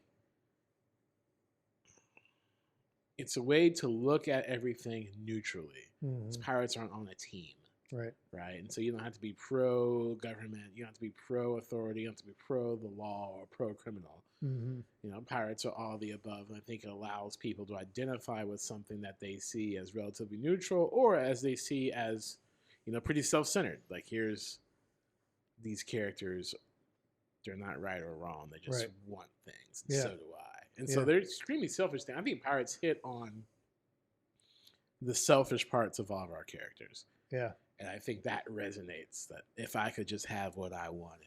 And I think that's what people are attracted to. And it comes out in like all these different ways. And some of it's entertainment, right? I'm going to pirate mini golf, right? I'm going to watch the pirate team and everything like that. But I think deep down, it's like, take stuff that you want. Yeah. And I wish I could do that. And so I'm idolizing pirates. But instead, I have to be a nice person. I have to support my family, and I have to be friends with people, and I have to love others. I feel like astronauts were close as far as if you look at pop culture, but it's not this. I mean, it's not as prevalent. But there's a lot with astronauts. You look at there's movies, there's comics. I don't know if there's musical, or an opera. You just said space operas. Oh, well, yeah. All right. Is there alcohol that's like popular alcohols after astronauts? I'm not familiar with that. Like up there with Captain Morgan? I don't think so. I mean, there's a lot of space themed craft beer. Yeah, it's different though. I think that's a little different. Yeah. Sports. So I don't know. I think pirates still have it, even on somebody like an astronaut. Right. Pirates still do have it, and I think part of it. Go ahead. Go ahead. Why do you think that is? Because it's like an all ages thing, and so I think it's also something that you come in contact with when you're little, right? Yeah. And so I have my students do presentations on pirates, and they all do SpongeBob. Now I didn't watch SpongeBob. I'm too old. I watched it with my kids. But there's like a pirate episode or something that they always talk about. Yeah. I had to outlaw Treasure Planet, which was an animated Disney movie based on Treasure Island. It's like you can't do Treasure Planet anymore. And so it's certainly, or the games like Assassin's Creed, right, for Black Flag, whatever it is. Yeah. Maybe it wasn't 4. Students are going to watch this and kill me. But whatever that one was, I think people it's one of the first real world characters that you're confronted with as a child. So whether it's Jake and Neverland Pirates on like Disney Junior, whether it's mini golf, whether it's SpongeBob video game, or Pirates of the Caribbean movies. Like when you're little, you're like, what is this international character? It's one of your first representations of not fantasy, but of maybe a historic figure. Yeah. When you're little, you're not watching movies about George Washington. It's like, Mom, can you put on the John Adams documentary on HBO? Like, no. Yeah, I think the other thing too is like I was thinking about contrasting them with astronauts. Is astronauts are, for us in our legend and lore and stuff, are very one-dimensional, right? As far as like they're good, they represent good, clean, wholesomeness. Like that's what they represent. The right stuff, man. Yeah. Yeah. But pirates can be a lot of things, right? They can be that. There can be the noble guy, but not usually. Well, but they're portrayed that way at times. Yes. There's these guys that are fighting kind of within themselves about that. But then there's also the other side, which we love to be able to love, right? Yeah. And so I think it seems like there's more complexity to what we've been talking about, who a pirate is or who they can be. So it just allows for more there. It's good storytelling. Yeah. For sure. Yep. So today, right now, there are actually pirates. There are pirates. Yeah. And I found this map, which I'm going to put up there. And this is a map of, let me zoom out a little bit here, of 2021, all the pirate incidents that got recorded, right? And so it's just interesting to see as we look at that, it's like there's stuff going on all over the place with pirates today. Like this was last year, and I could bring up 2022. Obviously, there's less of them, but they're still happening right now. So there's pirates everywhere. Maybe I'm curious if, when you look at this map, is this kind of like if you look at this, you go, yeah, that's pretty much the way it was 200, 300 years ago as well? It's a map of illicit trade. So the first thing that pops out to me is slave trading ports and slave trading destinations. Okay. And so if you look at, that curve on West Africa there, that's where most enslaved people came from out of Africa. When you look at the ports of arrival in Brazil, right, most enslaved people went from Africa to Brazil, as well as the places there on the top, Suriname and stuff like that. That's the first thing. Yeah. That pops out, and given that pirates' role in the slave trade, very consistent. Yeah, in locations. Even got Madagascar out there. Yeah, for sure. Yeah, it's pretty wild. I mean, it's a cool map. Like you can go in and you're like, oh wow, there's like in the Caribbean. What's going on in the Caribbean? Haiti, You know? imagine that. Yeah, that's what. As you zoomed in, yeah, you see Haiti, and you're like, huh, imagine that. But they actually report the incidents here. So that one's 4 persons armed with guns and knives boarded a berthed bulk carrier.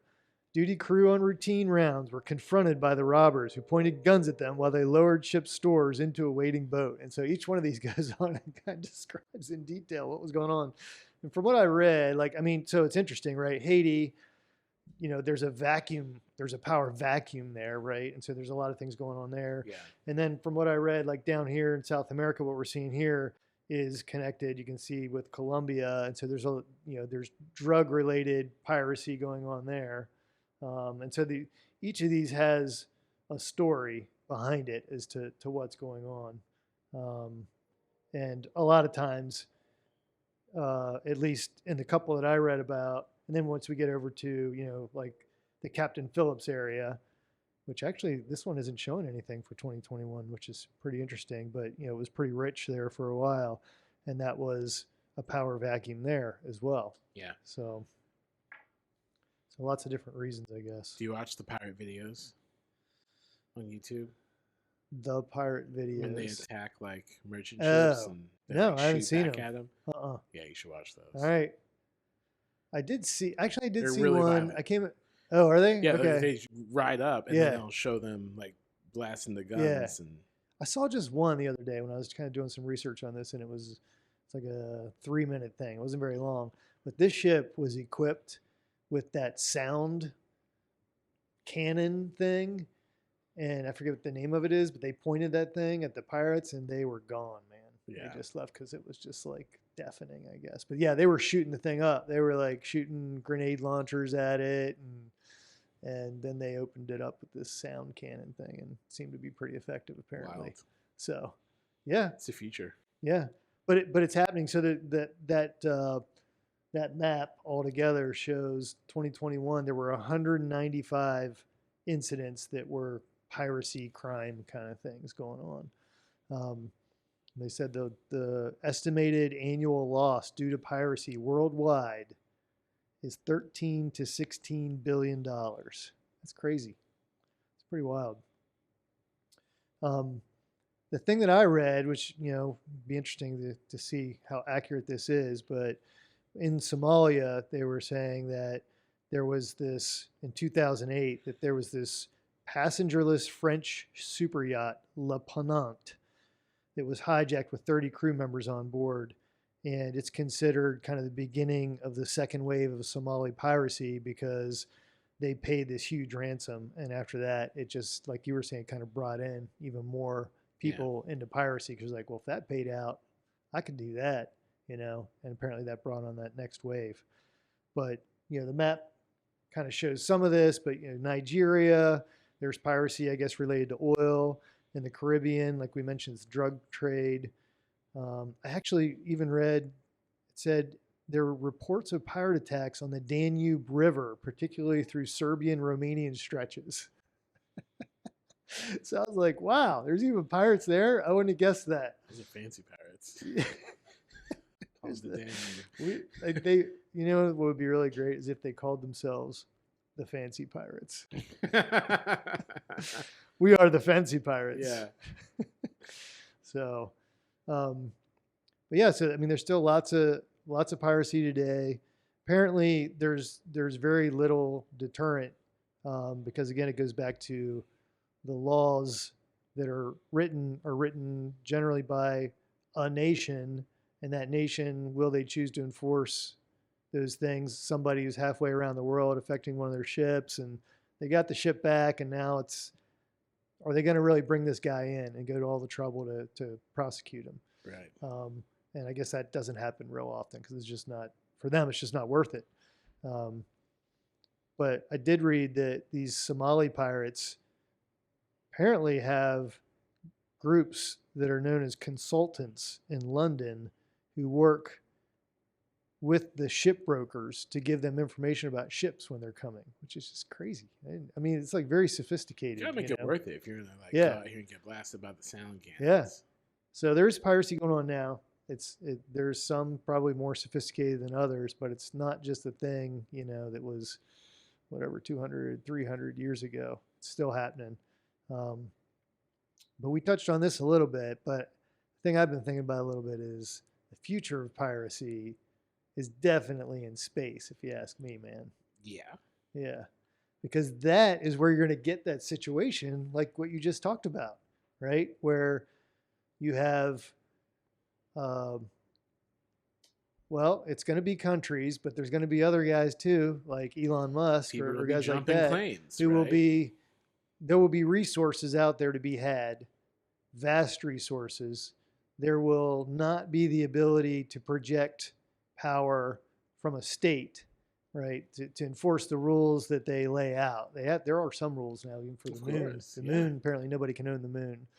But it doesn't mean you can't build a structure that goes around the moon and own that, right? So there's no laws against that. So international space law is going to be interesting to see how it kind of moves forward. But I guess existing international law just basically covers the moon, apparently. So they haven't gone any further than that. Haven't thought much further. Or maybe it was so much work to get agreement on what they were going to do with the moon, they figured, all right, we got that far. We don't need to worry about anything else. Sure. Yeah. So, so in 1967, there's an outer space treaty which was signed. The United States, Russia, and China, and all but a handful of other countries have signed it, and it bans space real estate claims in order to prevent a new form of colonial competition.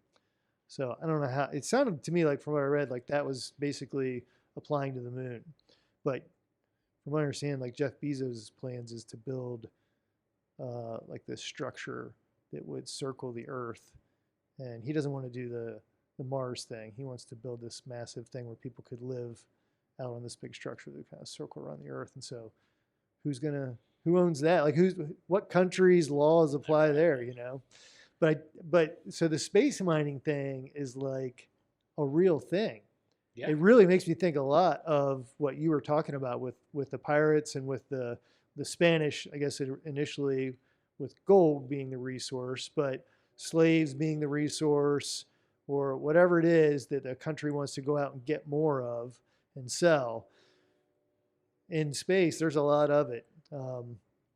There's this one asteroid called I think it's the Psyche asteroid. Now this one's too far away, but it gives you an idea of some of the possibilities. It's between Mars and Jupiter, which is really far away. Yeah. But the metal on it could be worth about 10,000 quadrillion dollars. It's going to cost 10,000 quadrillion dollars to get there. So, yes. So that one's too far away, right? But there are other ones that are closer. And so like Goldman Sachs has even like invested in some of these companies that are going to do space mining. And of course they have investors, and they got to tell their investors things. And so they've been telling their investors, this is good. This is a good place to invest.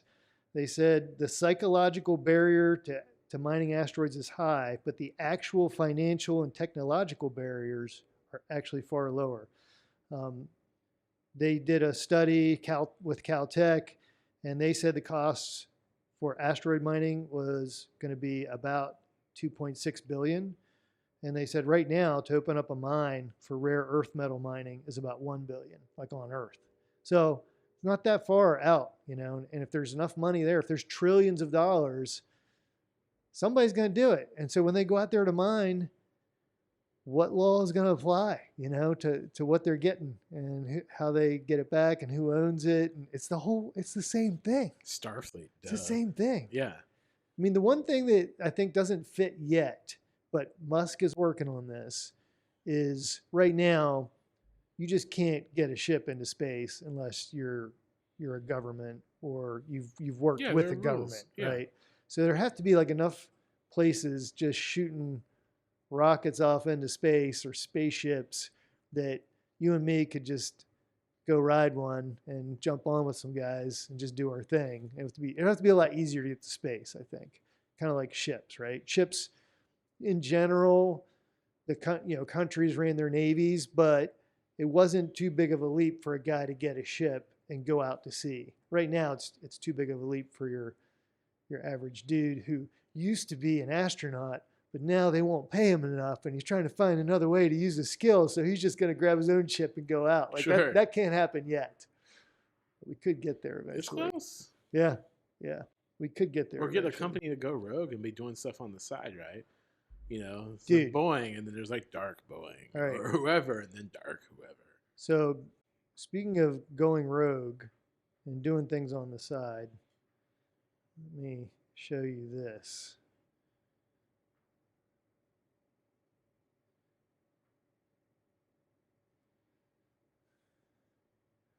Let's see, let me get this come up here.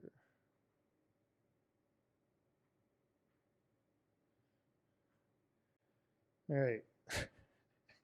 Do you know what that is? You building a spore drive, tardigrade? It's you knew what it was. Yeah. All right, so it's tardigrade. PhD. All right.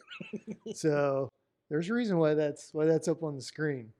So in 2019, Israel did this thing where they did a mission to the moon, and they sent this craft to the moon for a bunch of different reasons. So there was one group. There were probably a bunch of groups that kind of took part in this and did their little thing, like, oh, you're sending this thing, we want to do this, and we want to do that. So there's this one group called the Arch Mission Foundation, which was basically sending something along with this mission that was kind of, they called it backing up humanity. So putting DNA and cultural artifacts in space. And so they secured a spot on they called the Bereshit lander as part of the payload. All right. So they're part of this whole thing, sending this thing to the moon. Well, that thing ended up crashing into the moon. I don't think it was supposed to crash, but It's one thing the other day.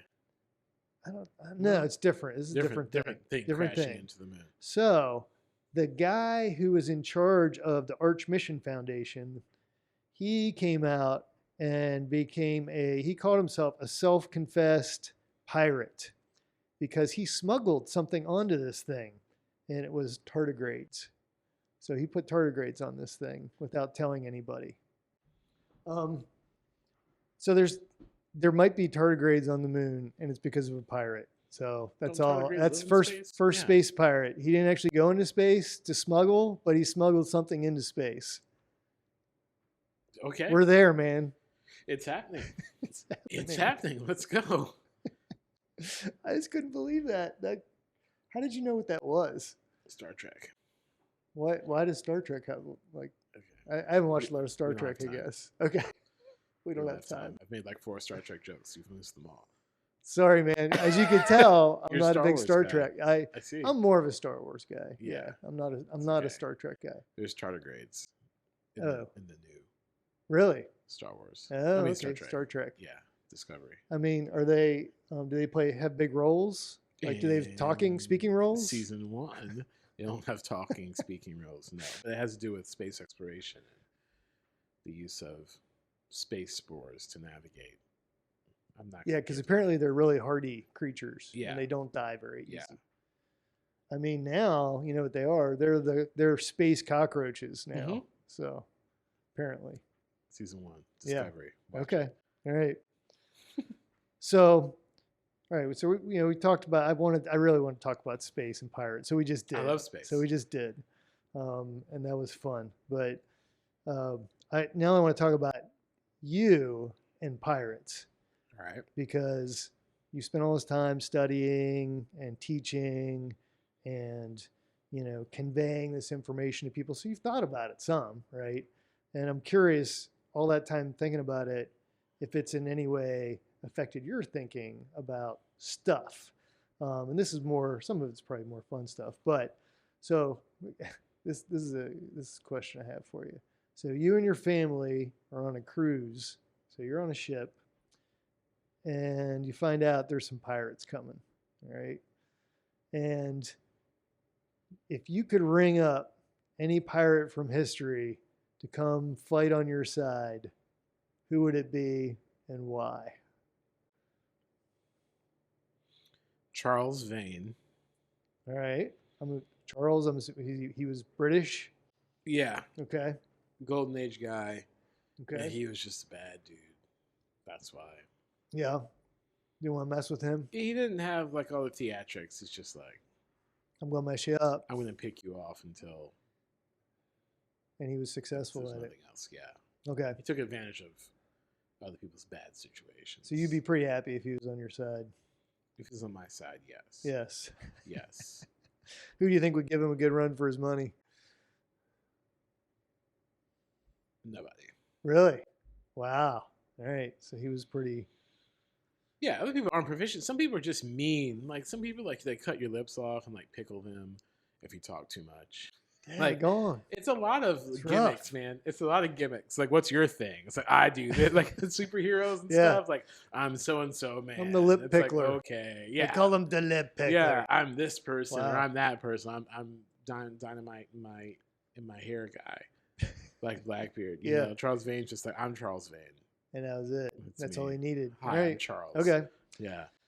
Does knowing so much about pirates make pirate movies more fun or less fun?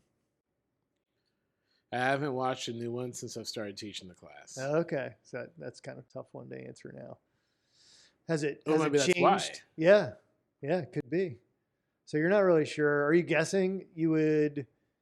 Some of it's personality thing, right? I mean, it could make it more fun, but it could just make you kind of like, not so much. That's not going to happen. Yeah, I don't kind of know. thing. It's entertaining to see. I think that stuff is entertaining though. Like, how are you going to portray them? Right? Yeah. All those movies won like costuming awards and other things, and so Right. I think that even if it's dumb, just to see that world brought to life, Yeah, is interesting. right. So teaching pirates, do you think it's influenced you in any way? Like, have you reflected on it? Like, I don't know. I don't know what it would do if I taught pirates for a whole semester, but I don't know. It's because you think about anything any differently. No, it's just all sides of the same coin, right? Yeah. So Pirates is learning about colonization without picking a side. And I think especially with students, they see things through an American lens. Right. It's like, and then we became the United States of America. Right. And then all this stuff happened. But if you pick a side like Pirates, you get to see real people. Like there are labor issues. Like Pirates should be called Maritime Labor History. No one would take Okay. that class. Right? Yeah. Or anything like Thank that. goodness they called them pirates. Right. But it's about labor movements. It's about strikes. Huh. It's about coerced labor. It's about slavery and all sorts of things. So it's a lot about economics and a lot about labor movements. It's a lot about sort of the nuts and bolts of colonization without the nationalistic interpretation. Right. And so it's a much more honest way Yeah. to learn about things. Okay. And That so I makes think sense. it's useful for that. But all my classes are the same. Pirates in one, slave rebellions in the other, the American Revolution in the other one.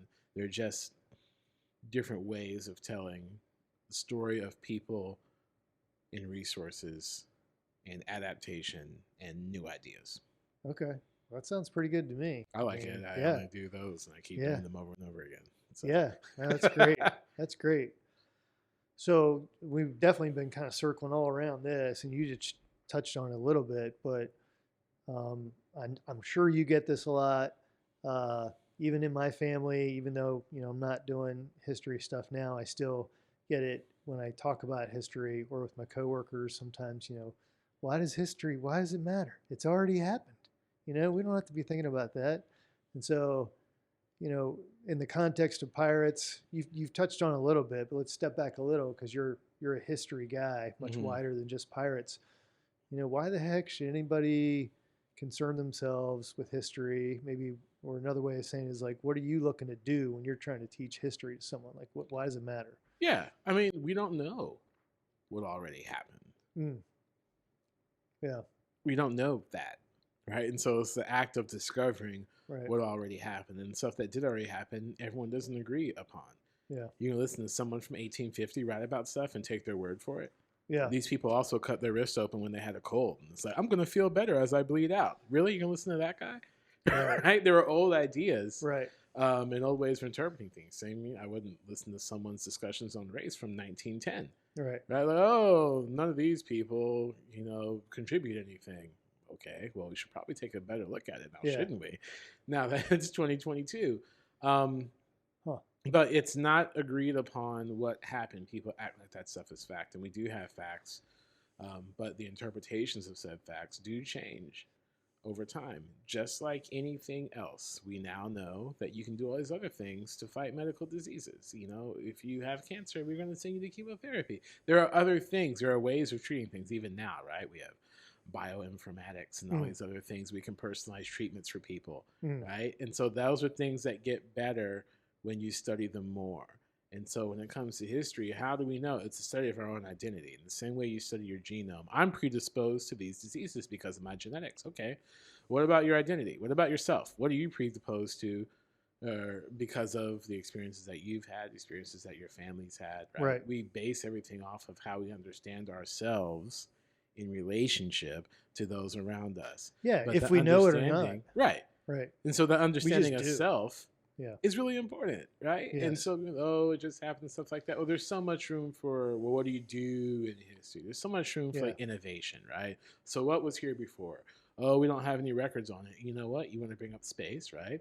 Now we have satellites with ground penetrating radar that say, look over here, there was a settlement that no one ever knew about before. Okay, who cares? Well, what that means is that somebody was here that you didn't know about, which means that all the stuff that already happened must be wrong. Yeah. Because satellite says that there's a town here. Yeah. And it's laid out in an African pattern. And that, whoa, we didn't know. And that affects identity. Right? Yeah. And that's something typically we don't spend a lot of time thinking about, but it's there. Like it's very strong in each of us, right? So I don't know what you would say, but you could talk about what it means because you're not originally from Frederick. I'm not originally from Frederick. So you could talk about what it means to come to Frederick by way of Florida and all the places you've been, and talk about that experience. And I could talk about it by way of Pittsburgh, and our experiences are going to color like everything, right? In terms of how we see things, how we experience things. And that's a cool thing. It's a good thing, but that awareness can be really helpful, and that's part of what history gives you, right? Yeah. Nobody wants to, take an academic lens to yourself, but you do it with your Fitbits and your watches, and you do all this other like self-measuring. Why not reflect upon, what did Mark Twain say? Right? It's a bunch of heritage, it's a bunch of lies that your family has told you, and that's probably not the exact quote, right? Yeah. But like, what is heritage? What is your family's story? Yeah. And where do you start it? Yeah. I mean, people like with the Ancestry.com and 23andMe, like that's part of that, right? Is trying to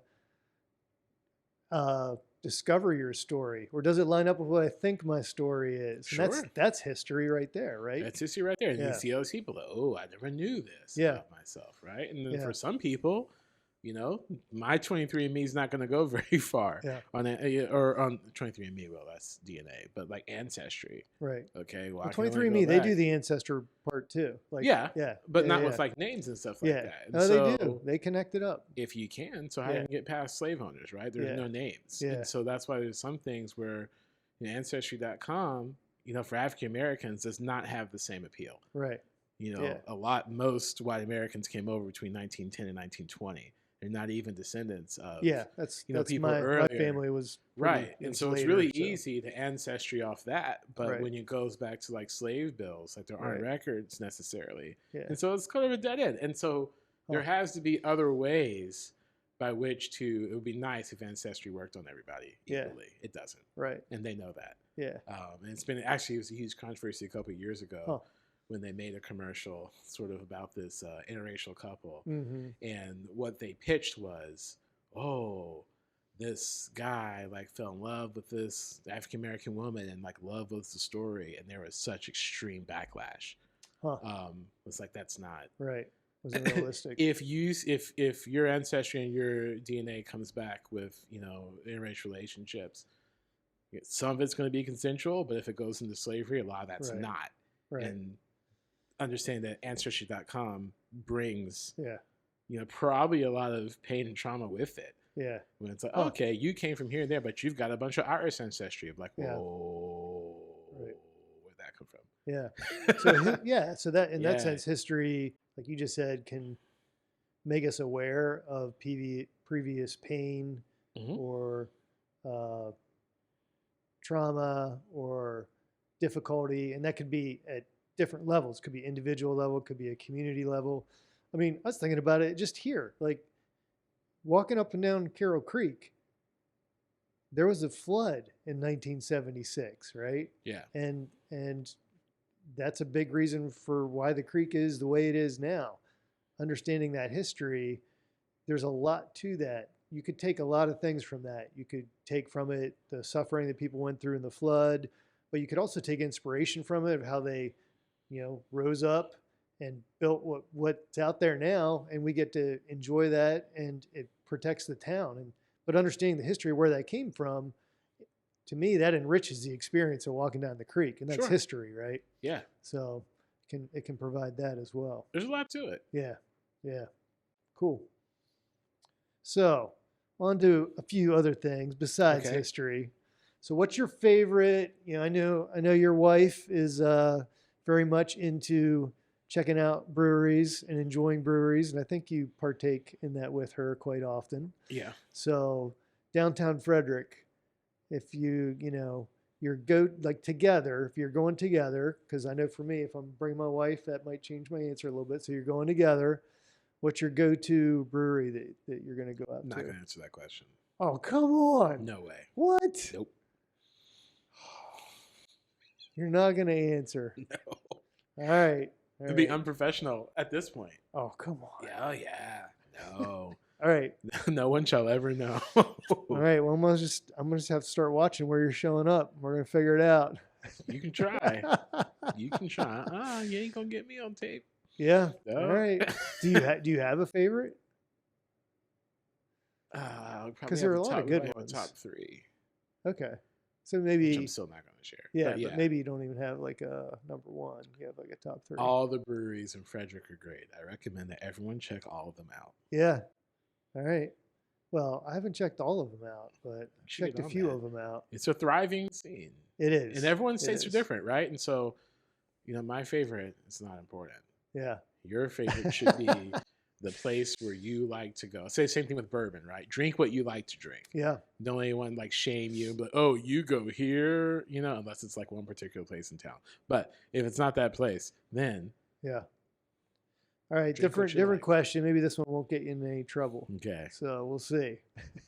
So, I know with your wife, you guys go to a lot of different breweries in different places. Probably 330. Okay, which is cool. 14 states. So I was curious, 14 Over states. 14 states. All right. So you've been to a lot of different places. Yeah. And of course, Frederick is your home. So after going to all those places and coming back home, and you do that again and again and again, have things bubbled to the top about Frederick that maybe didn't stand out before? Like, what is it that you love about Frederick, thinking about it in light of like going to these other places? I think that Frederick has the prettiest piece of urban center. Yeah. In the state. Yeah. You get a better appreciation for, I think, the architecture and things like that, right? So, like Market Street. Market Street wouldn't work if it were like 4 lanes. Right. Like a wider highway. The reason it works is because it's small. Yeah. It's 2 lanes, one way. And there's a sidewalk, and it's kind of up in it, and it looks good because it's all within your point of view. Mm-hmm. And so I think just sight lines and spires and stuff like that. Yeah. It's always nice to come back to. And I think that certainly, we live downtown, and as long as we can quasi afford to continue to. But those things. There's a bunch of good restaurants as well. You go to other towns, it's like 1 or 2 places, and they were we're spoiled here. 7 or 8 for sure. Definitely spoiled. Yeah, and people come to visit, which I like. So it's like, you want to go to so and so, and I'm used to it now, but it took me a little while to get used to. It happens in the summer more than in the winter, but going out on the creek just for a Saturday night, just to walk up and down the creek, and there's like big groups of people like having their picture taken in front of Carroll Creek sign.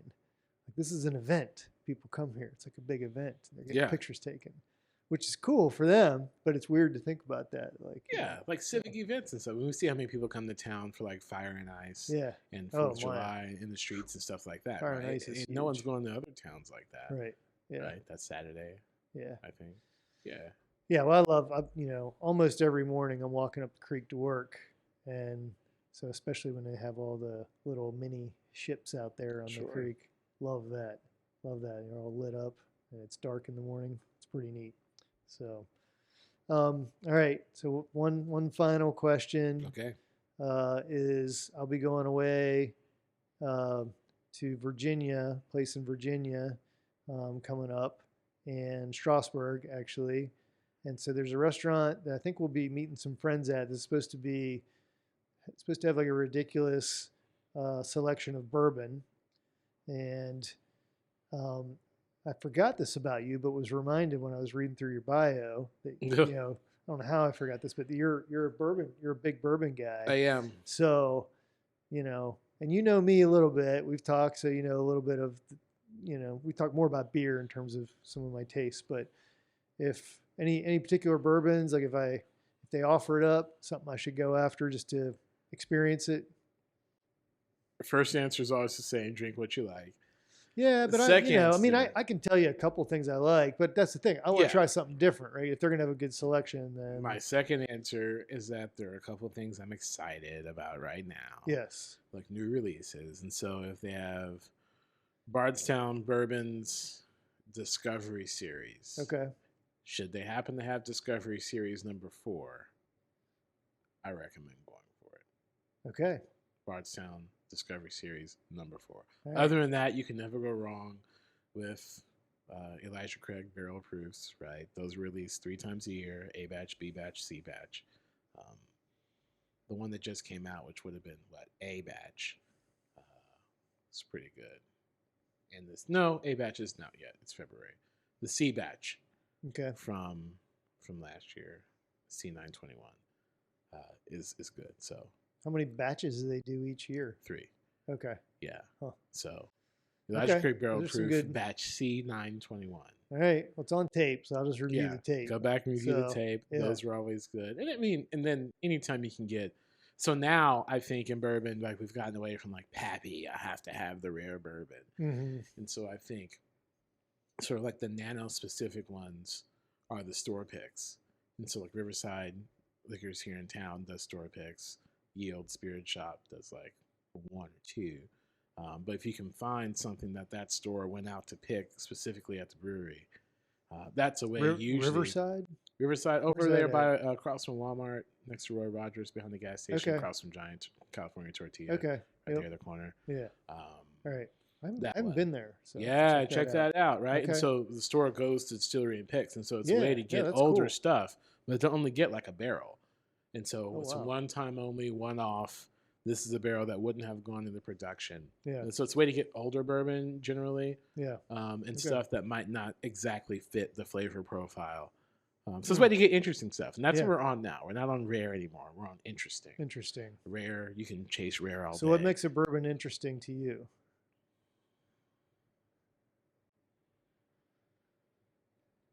Mash bills, other things, like what's in it. Not a huge fan of wheated bourbons. I like rye. So a lot of these things, I'm curious about this. Mm-hmm. There's with beer, with alcohol, if they know what they're doing, the company's doing it, they weave a good story in. And we've been talking about stories. But some stories have a little more, reality to them than others. So is that some of what can kind of flow into like your choices would be if it's got some interesting connection and some interesting story behind it? Sure, right? And so Bardstown Bourbon number 4 is a mash bill created by employees there. And so you don't have to be like the distiller. That's really cool. So you can be like the janitor or the cook and somebody else. Like, this is what we came up with. Really? Like, this is our combination of ingredients. That's if it's good, they'll sell it. So they once a year they'll do that? I'm not sure how often they come out. Okay, but occasionally they'll do that. But they kind of work like that. Yeah. And so, there's definitely some stories behind it. Like different people that you might follow, like different blenders or distillers at different places. Yeah. All right. Well, I got a couple there. Like I said, I'll go back and review, and hopefully they'll have one of those. Bullet Blender Select from like 2 years ago, if you Yeah. can find that. Okay. I'll let you know. Okay. Let you know how it goes. Tim, thank you so much for your It's time. fun, man. It's a fun conversation. Yeah. And I really am truly honored to have you as my first guest. So happy you could do it. And thanks for spending the time. Glad to be here. All right, Thank you for man. having me. All right.